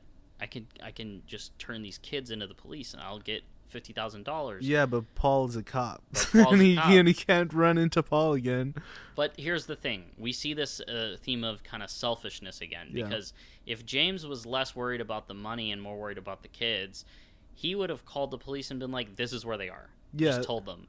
Instead, he's like, okay, I need someone to give me this money, though. Like, can I just not... Do I have to come to the police station for the reward? Please I'm phobic. Yeah, we were talking about this. Like, everybody is so selfish in, like, what they're trying to accomplish that they're completely missing the end goal of what they're trying to do. And when I said that, this all could have been easily taken care of if James was just like, hey, I know where the kids are. They're at this location. Send someone there, instead of just immediately being like, oh, so when am I getting that reward? Like, are you gonna send that to me, or do I have to pick it up? I don't want to go to the cops. I'm phobic. Yeah, exactly. And it's just so funny how there's so many instances in this movie in which the problem could have been solved if the characters just like didn't take it so personally, didn't take it on themselves to do something else, or be selfish about something. And that's what I love about movies like this, is that you could see like the domino effect of how bad things get worse and worse and worse based on characters and like what their goals are in the movie. I think Zach Cregger loves to play with this very it's such a stomach turning kind of feeling that I get from his movies, where I'm like, if only these characters didn't suck, then everything would be okay. Like with Justin Long in Barbarian, I feel the same way. I'm like, if you weren't a terrible person, wouldn't have happened like that. You know what I mean? Like but then he also kind of shows how because of the institutions that exist, these terrible people are kind of only incentivized to continue being terrible and to continue doing this stuff. And I guess that leads us to Marcus. Yeah. Marcus is not a terrible person No. in this film. He is actually he is, like Paul, kind of a tool of the system in a way, because he's a principal. Yeah. But we see in him how he's very good at what he does. He's very professional. He's pretty smart. He actually has good points about stuff when you're talking about... He cares about the kids. Yeah, when you're talking about, what the protocol is in terms of the school system and what he should, quote-unquote, be doing, he's not really getting it wrong. It's just the fact that sometimes we're hit with such a random tragedy that the constructs we've built can't really fix it. We have to kind of look at a gray area and work together. Yeah, like what and I think that's what holds him back. Yeah, the integrity of the system is prioritized over the integrity of humanity. Exactly. And it's just unfortunate because, again, if he was allowed to have Justine and Alex maybe talk a bit, or maybe really focus in on the situation at hand rather than to just be like, no, it's all about you. We can't have you interacting with the students because it would feel unprofessional, or because you had an unprofessional background and people aren't on your side, so I can't be on your side. It's like he can't even support his own teachers and coworkers because the parents are so at arms and they want blood, and any part of looking outside of the box seems like he's going against the parents, and he's trying to be ill will against the children when he's not. He's just trying to kind of keep everybody at bay and be like, let's just not get too too exaggerated about the situation, when honestly 17 kids just go missing. I feel like you have to use as much as you can and do whatever you can to get that figured out, but they're not. Okay, so people are going to be mad at me for saying this, but I've thought about this ever since I saw the movie. This movie reminds me, I know it's obviously inspired by Magnolia, but the way that this movie shows random, unexplainable tragedy, bad thing happens, and all these characters can't take any accountability, and they're blaming everyone else. I think this movie is a very dramatic and more horror, suspense-centric version of what The Happening is satirizing. It to me is very, in a way, similar in some regard to the way that the characters in The Happening are they just do not want to talk. It's very blatant in that movie because everything is so heightened and silly, but it's the characters just do not want to admit that it could have been anything to do with them. They're just what kind of terrorists are these? What's going on? Doesn't it suck how shitty everyone else is? But we got there's just this level of not accepting accountability. That's just a small thing that I wanted to mention because I feel like if I didn't, I would regret it. Anyway, I like that movie. It's satire. It's funny. But this is a more serious. To me, it's a comparison point where this is just taking a very serious approach to something that is comparable to that. It's not the same type of thing. Well, what Zach Cregger has said that has influenced him on this movie a lot was movies like Prisoners, which makes a lot of sense. You get this father who's on this, he's just locked in on this one guy for, that stealing. actually reminds me a lot of Archer in this film, and then also his alcoholism in that movie, the way he's kind of, I guess, relapsing a bit. I think Hugh Jackman in that movie, he kind of relapses a bit, and after I think so, his child goes missing. It's a bit like Justine and how much she drinks after the thing happens. But it's all about putting the blame on the wrong person and just believing you're grieving so hard and your mind's not right that anything that looks like an answer, you're just gonna go straight for it. And if it seems right in your head at that moment, then you're just gonna go with it. And this is how grief, trauma, tragedy, these things leave people highly susceptible to manipulation by said system that caused it, right? It's why we're bringing up all of that other stuff we talked about earlier, before, about AI, about Angel Studios. It's like, people would rather antagonize horror movies or shit. Like, there's even this degree of this in the movie Weapons, where Marcus, who we're talking about, the principal, he's a gay man. He's in a gay marriage, and there's this maybe idea that the system finds it easier to target kind of these groups and be like, these guys are the problem. Oh, this principal like attacked this teacher, and all this stuff. It's like, well, we'd rather look at people and be like, oh, they're human, so they're troubled, so they're bad. So we're getting to like the last few characters in this, and the main antagonist, Gladys, is the old lady, basically a witch, and she's pitting everybody against each other to make it look like, it's all internal, when it's really more external than that. It's and we've talked about how she's kind of like this representation of like this older generation, this older kind of people who are kind of out of touch with like how reality works today, and Yes. how they kind of, with their old sensibilities, are able to manipulate how things need to change, and how they're not willing to let go of that change, with like how people perceive how we use firearms in America.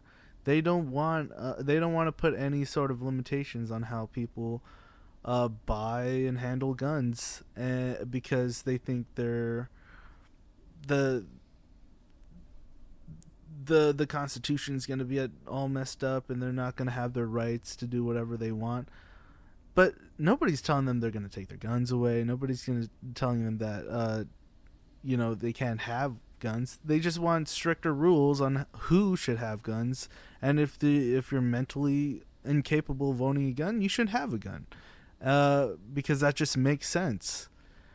But no, we have this old guard of people that believe that no, it's fine to have guns. The problem isn't the guns, it's the people. And it's like, yeah, no shit. It's the people. That's why we want to limit the people that are kind of messed up in the head, or aren't healthy enough to have weapons. And it's like, what? That's all we want, is that for people to be safe. If there's more guns in America, there's going to be more violence in America. If you just give weapons to anybody, it's going to happen. That's why there's shootings in schools all the time. Schools have changed so much since I've been in school. Like, I remember when I was in high school, sure, there have been school shootings, but it wasn't like on the top of everybody's minds. But within the last decade or so, schools have massively changed like certain infrastructures and protocols, just so things like this don't happen, so that people aren't shooting up schools. Like, the idea of like schools just normally having to take precautions so that people aren't getting shot up in schools is crazy. Like, this hasn't been a problem since recently, and it's again all these kind of social media, the big tech problems, where everybody's kind of focused on themselves and not really looking towards the beliefs and the discussions of other people. They're not able to have open-minded discourse, and because of that, everybody's tunnel vision. Everybody's like sucked into this internet world that they're a part of. If someone's getting bullied at school, they go to the internet, see what can I do about it. You should shoot up a school. We have problems like this constantly all the time, because of how our society has changed through social media, AI, all this stuff. ChatGPT is telling people to kill themselves because they don't know how to deal with it, and because again, tunnel vision. What do I do? Should I kill yourself? Yeah, kill yourself. What's ChatGPT gonna do other than maybe they could put in like a suicide hotline or something? But guess who doesn't want a suicide hotline for trans and LGBTQ folks? The president of the United States. Like, we are going so back. We're every problem that is being created, people are making the solutions an even bigger problem. Yes. And it is like this movie is just tackling so much of that. And we're targeting completely superfluous, innocent things as well. That's why I brought up Marcus being a gay man in this film. It's like the system thrives on using and weaponizing these marginalized groups like trans people or queer people as the problem somehow. And it's like just convincing people that that's the issue. Yeah. Trans people, 1% of people in America, they're the problem? Yeah. What are you talking about? And also, I think ultimately what you're getting at is the fact that we have, through AI, social media, algorithms, all the stuff we've been talking about, the common denominator is the fact that we as human beings have created things that are... We've basically created stuff that's like we're trying to create stuff that does the human work for us. Yeah. And it can't.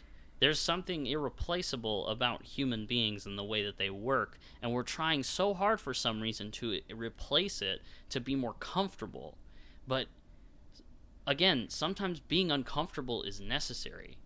Yeah. Being a person and having flaws and going through things, like, it's necessary. Yeah, people need to learn how to deal with certain emotions and problems that they're having in their lives, because most people don't know how to deal with. And we're building these constructs that just weaponize us back, at each other. And I think what you're saying makes a lot of sense. And that's what kind of Gladys represents in the film. Is like these long upheld systems, these old ways that refuse to die. She's in the film, she's sick and she's dying, and it's clear that she's lived way longer than she should have because she is a parasite that feeds off of other people. And there is this obsession she has with picturesqueness and looking. She wears an abundance of makeup and she tries to cover up the fact that she's old and decrepit and keep herself young, essentially, by feeding off of even children. Because that's the thing. It's like this a black hole that we've kind of created that just tries to suck up everyone's humanity and turn them into zombies and weapons towards each other as a means of keeping itself alive, because it refuses to die or to change. I mean, look at all the people in our government that are so old.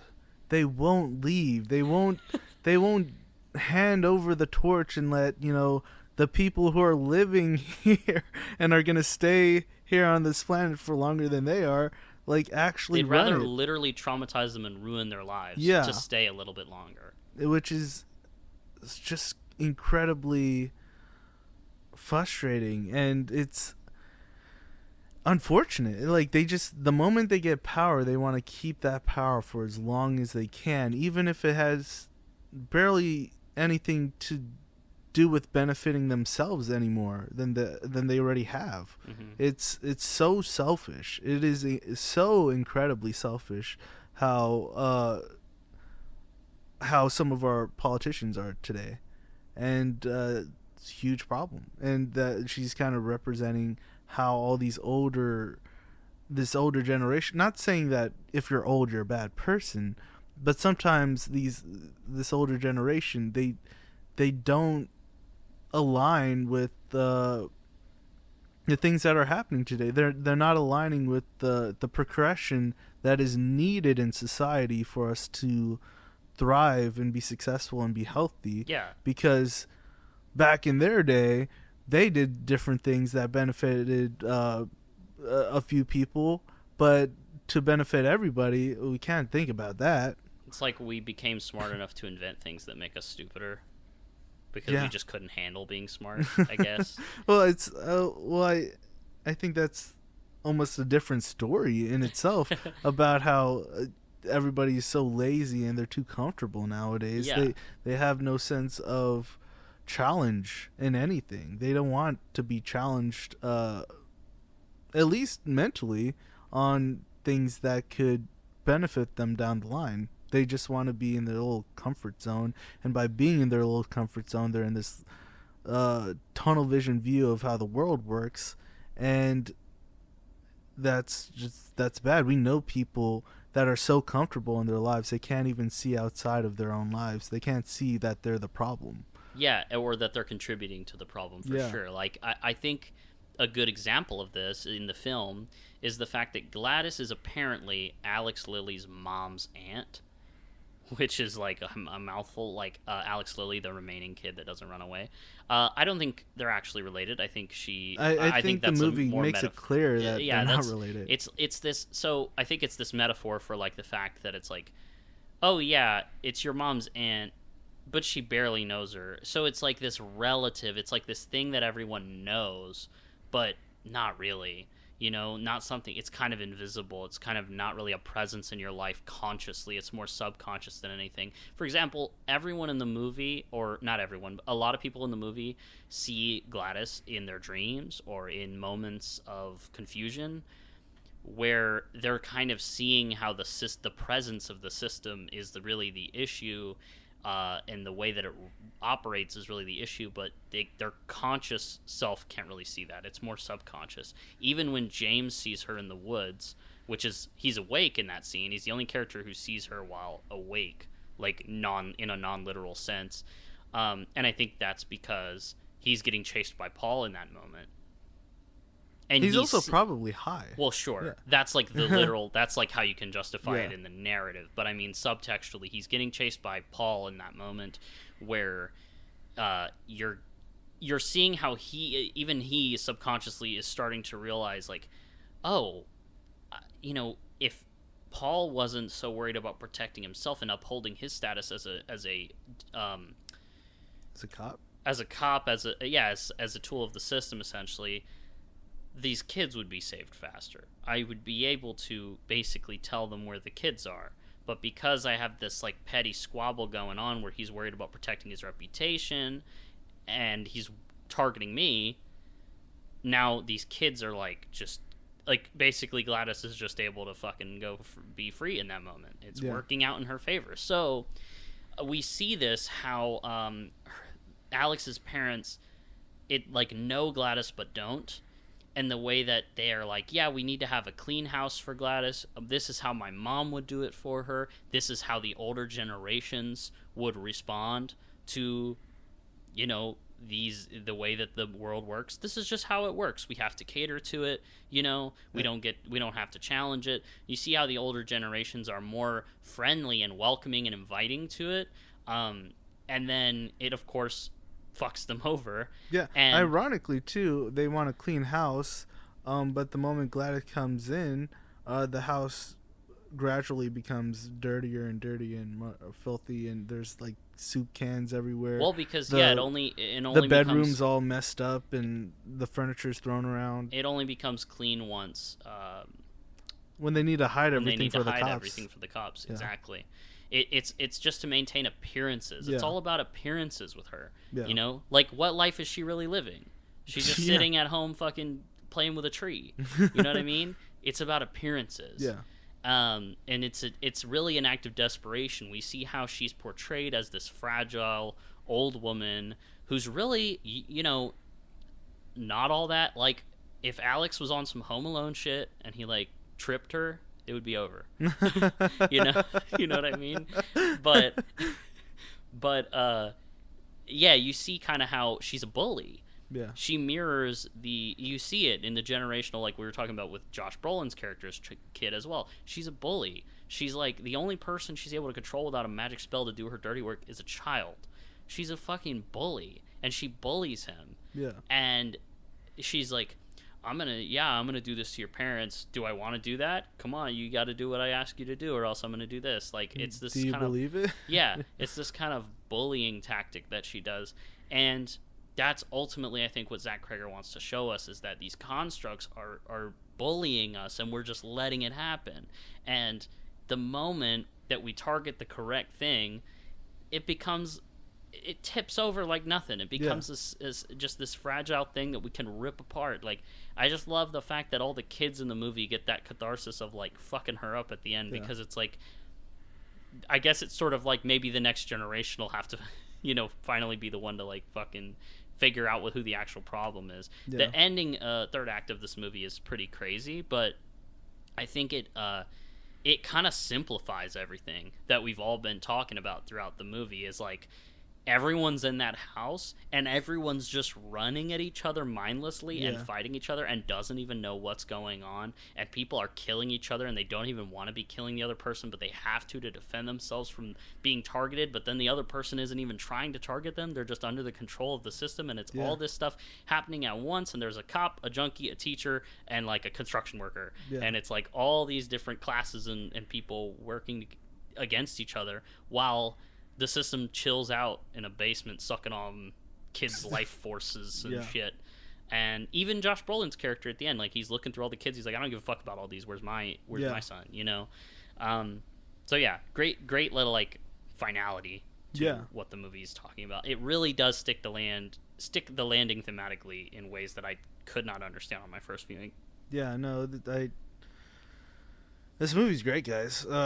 If you haven't seen it, you should watch it. I also want to say something. I also want to just give a little something I noticed on second viewing. Not noticed, but just realized that this movie is just a zombie movie.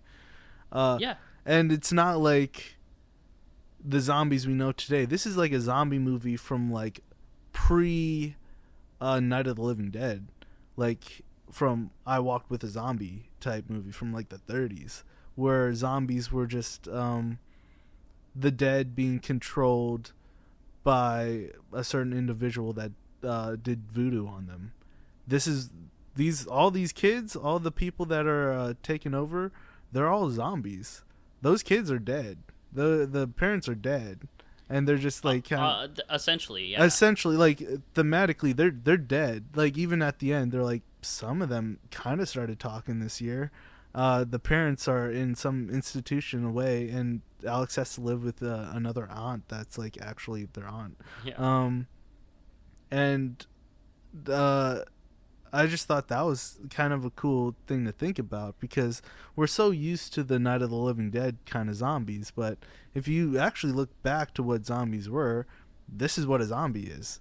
This is a zombie movie. This is the closest thing to a real life zombie that we have, because I think this movie is literally, it's a zombie movie. It's a modern zombie movie in the way Eddington is a modern Western. It's like you're showing us how zombies are real now. Like, there are zombies out there, I think, ostensibly. Like, you have people that behave like zombies and are just so tunnel visioned on one thing, and it's like they're so fucking stubborn and you can't get through to them at all. It's insane to me how we can talk about a movie on here and actually give meaningful thought on it, and then people will just be like, la la la, I can't hear you, movie sucks.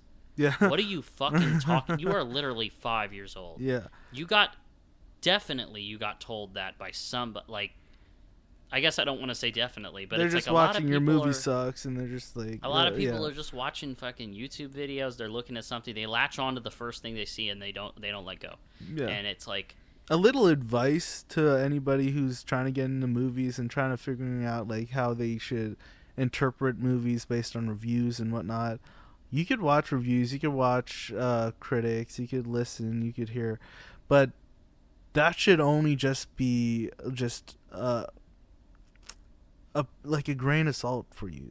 What you should be doing is watching the movies yourselves, taking it on yourself, thinking about the movie yourself, getting your own opinion on the movie, and then doing some research afterward and figuring out like what other people think about it, if you agree with them, if you disagree. But you should still, without bias, take in that information yourself and really think about the movie rather than just like repeating what someone else says. And I would like to add that I think we're becoming more comfortable being very malleable. Like, we're being very like, oh, I thought this watching the movie, but then someone else with a bunch of followers said this, so now I have to agree with them, or now I have to kind of give up my stance a little bit. It's okay. don't. You don't. If you actually disagree with it, think critically about not just the movie, but what people are saying about the movie, and really just be an individual. Yeah, please. For instance, Eddington's a masterpiece to me. In my opinion, a lot of people think Eddington's a masterpiece, but obviously a lot of people don't. A lot of people are uncomfortable with the movie. They don't like what it represented and what was in the movie, and that makes sense. I could understand that. But as long as you understand that was the point of the movie, then we're all good. If you're just saying it's uncomfortable just because whatever, Ari Aster doesn't know what he's doing or some crazy bullshit like that, then you're not taking the movie as it is trying to be. You already know what movie I'm thinking about. You already know what movie I'm thinking about when you say that. Exactly. Trap is a masterpiece. Yeah. And it's okay if you think, I thought the movie was bullshit.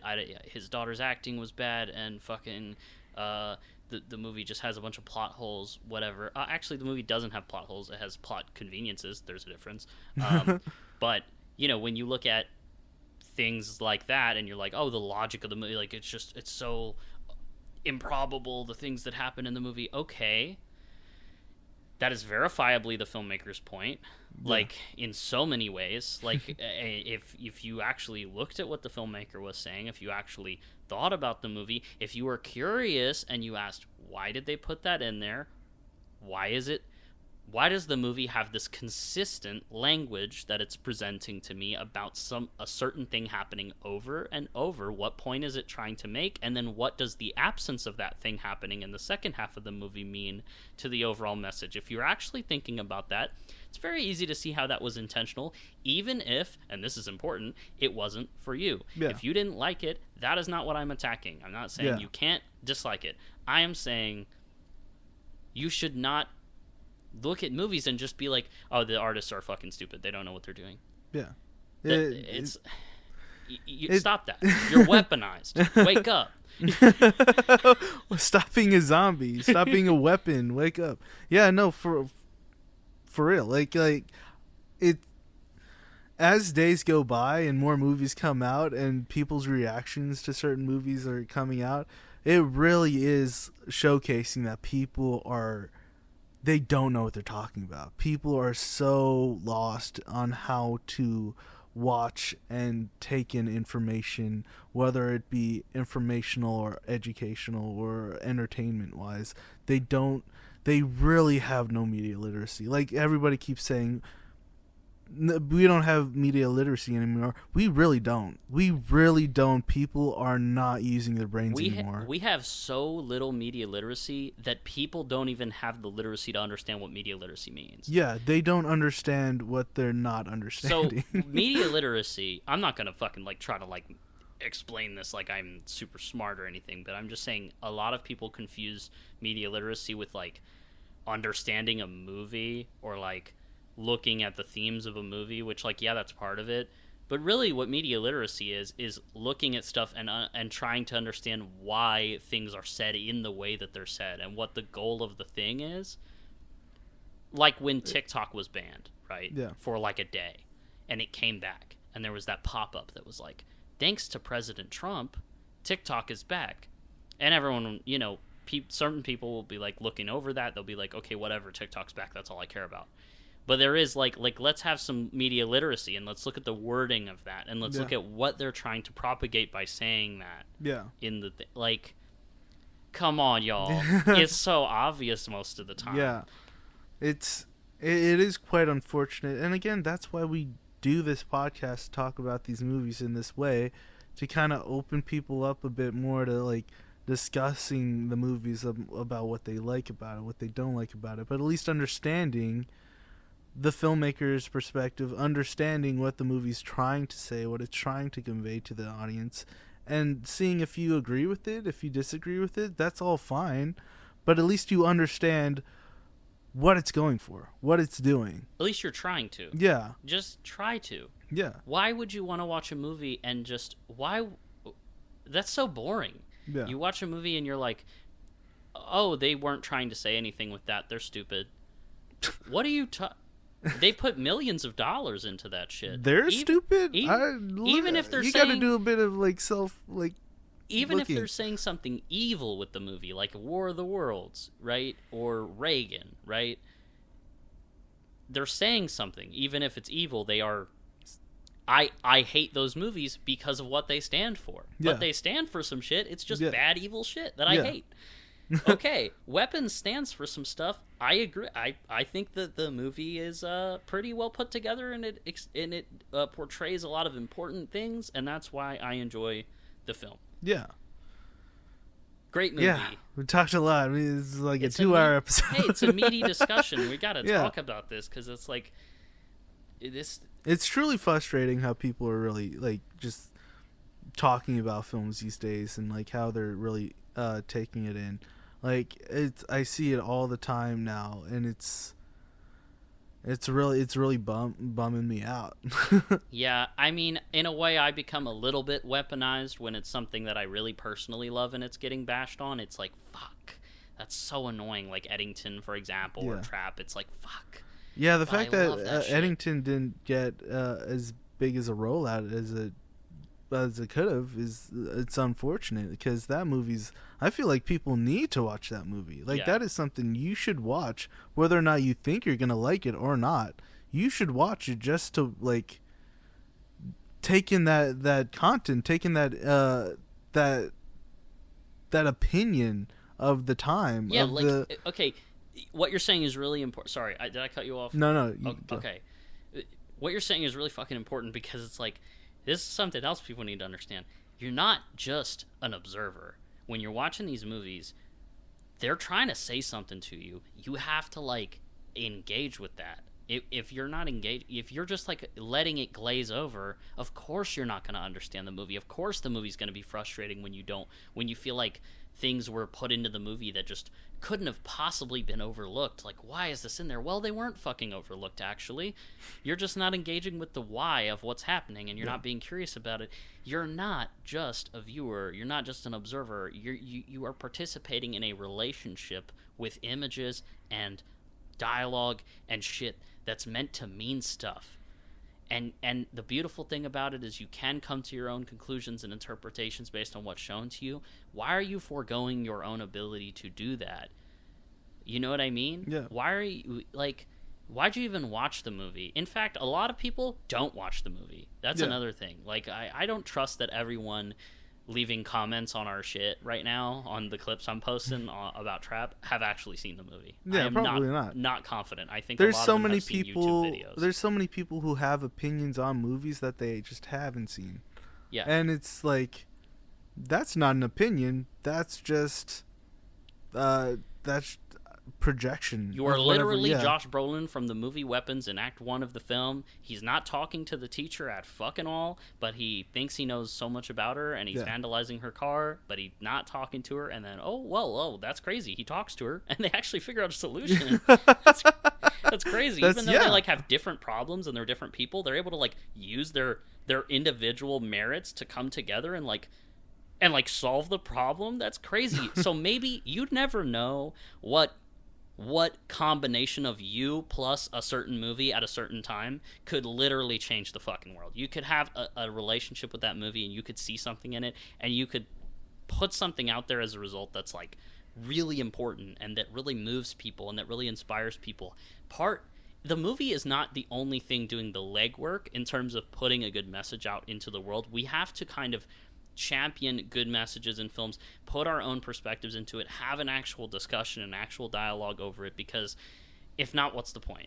Yeah. You know what I mean? Like, yes, this movie is great because it's about how we're kind of weaponized towards each other, but if we're not talking about how great it is and all the different intricacies that go into that, we're not teaching each other stuff. Like, that's why I love people who do genuine film analysis kind of like this, so much, is because I genuinely feel like that is a channel of goodness into the world that they're using.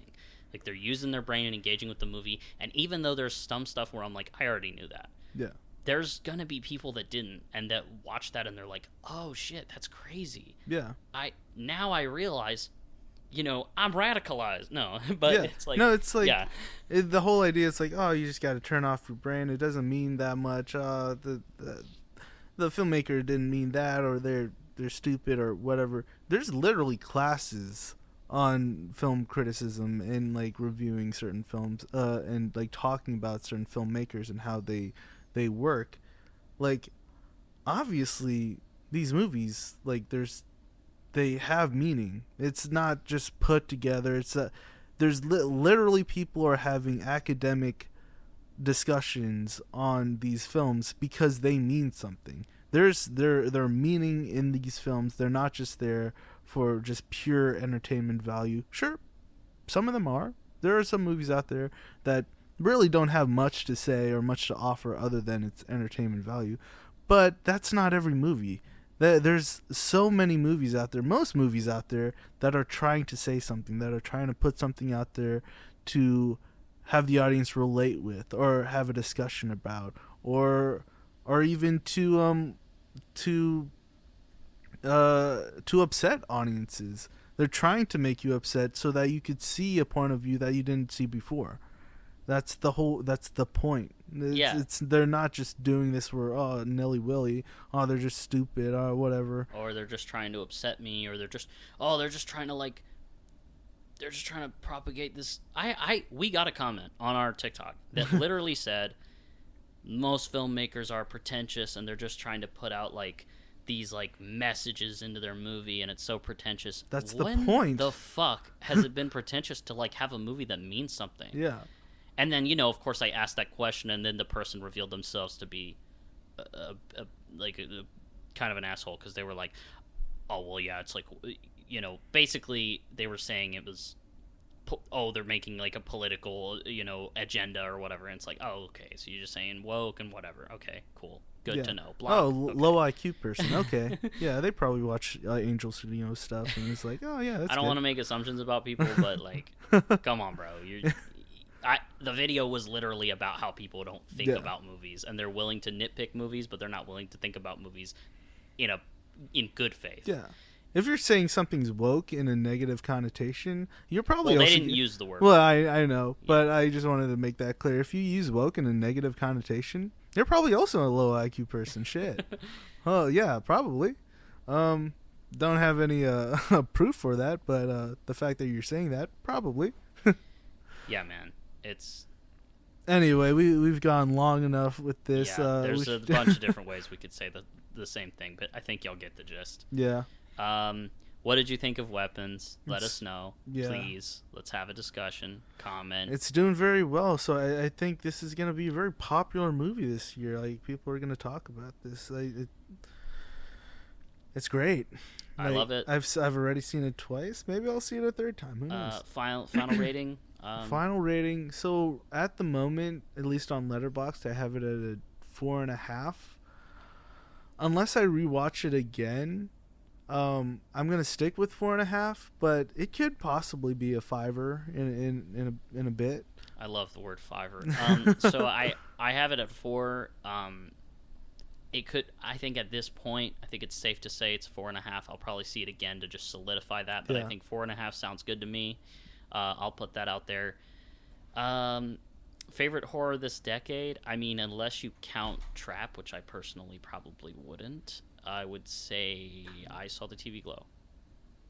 Okay. Of this decade, so you mean within the past, like 5 years? Oh, yeah, since 2020. Okay. I mean, if you count Beau is Afraid, that's obviously number one. But it's like, again, there's just some kind of multifaceted genres in those movies.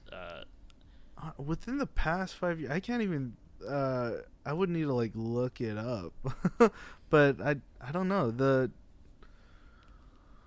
best horror movie. I don't know. Nothing has really stood out like crazy, like something like Hereditary that came out. A bit. Just Beau is Afraid, bro. I think.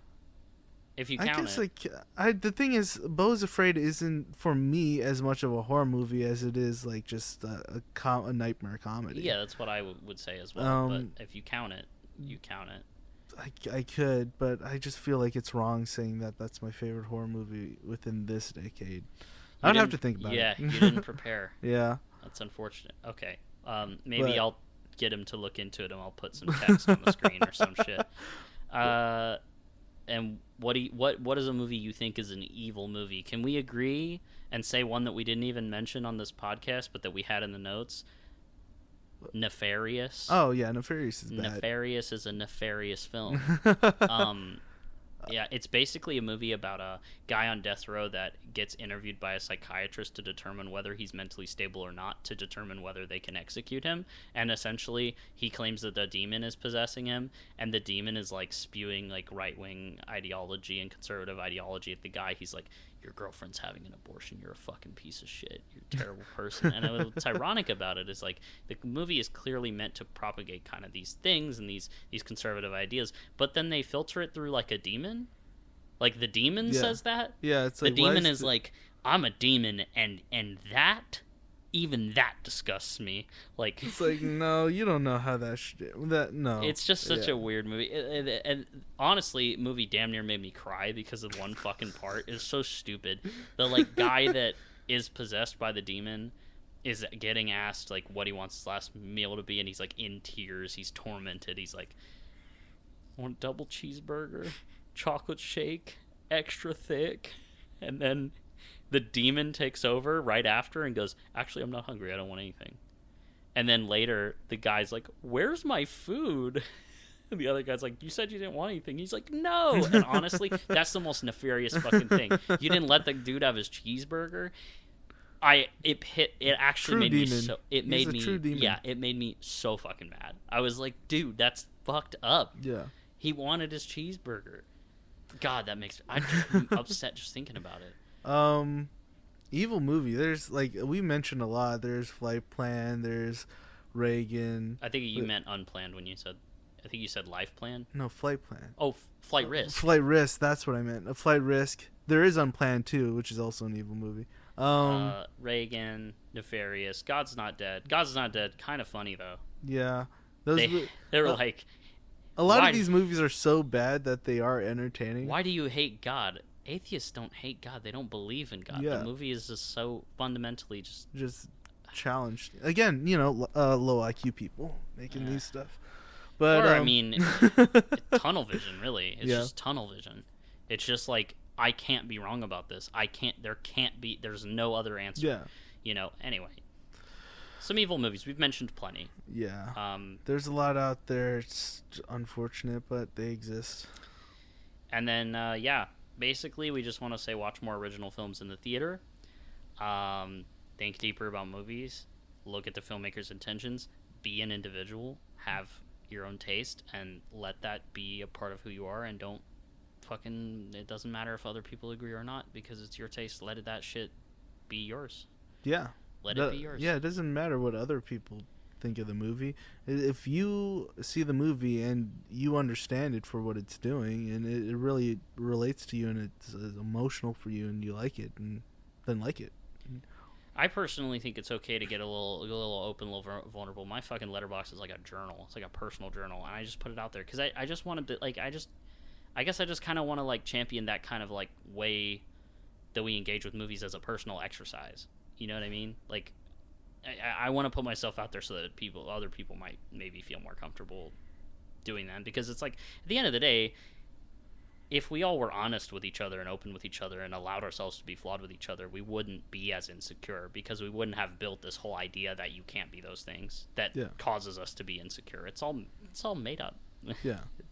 It's all made up. Okay. Stay unweaponized. Stay unweaponized. Yeah, don't be a zombie. Stay non-lethal. Stay respectful. Yeah, anything else? No. No, okay. Okay, I've been Peyton. And I've been Adryon. And we'll see you next time on the Apple Box.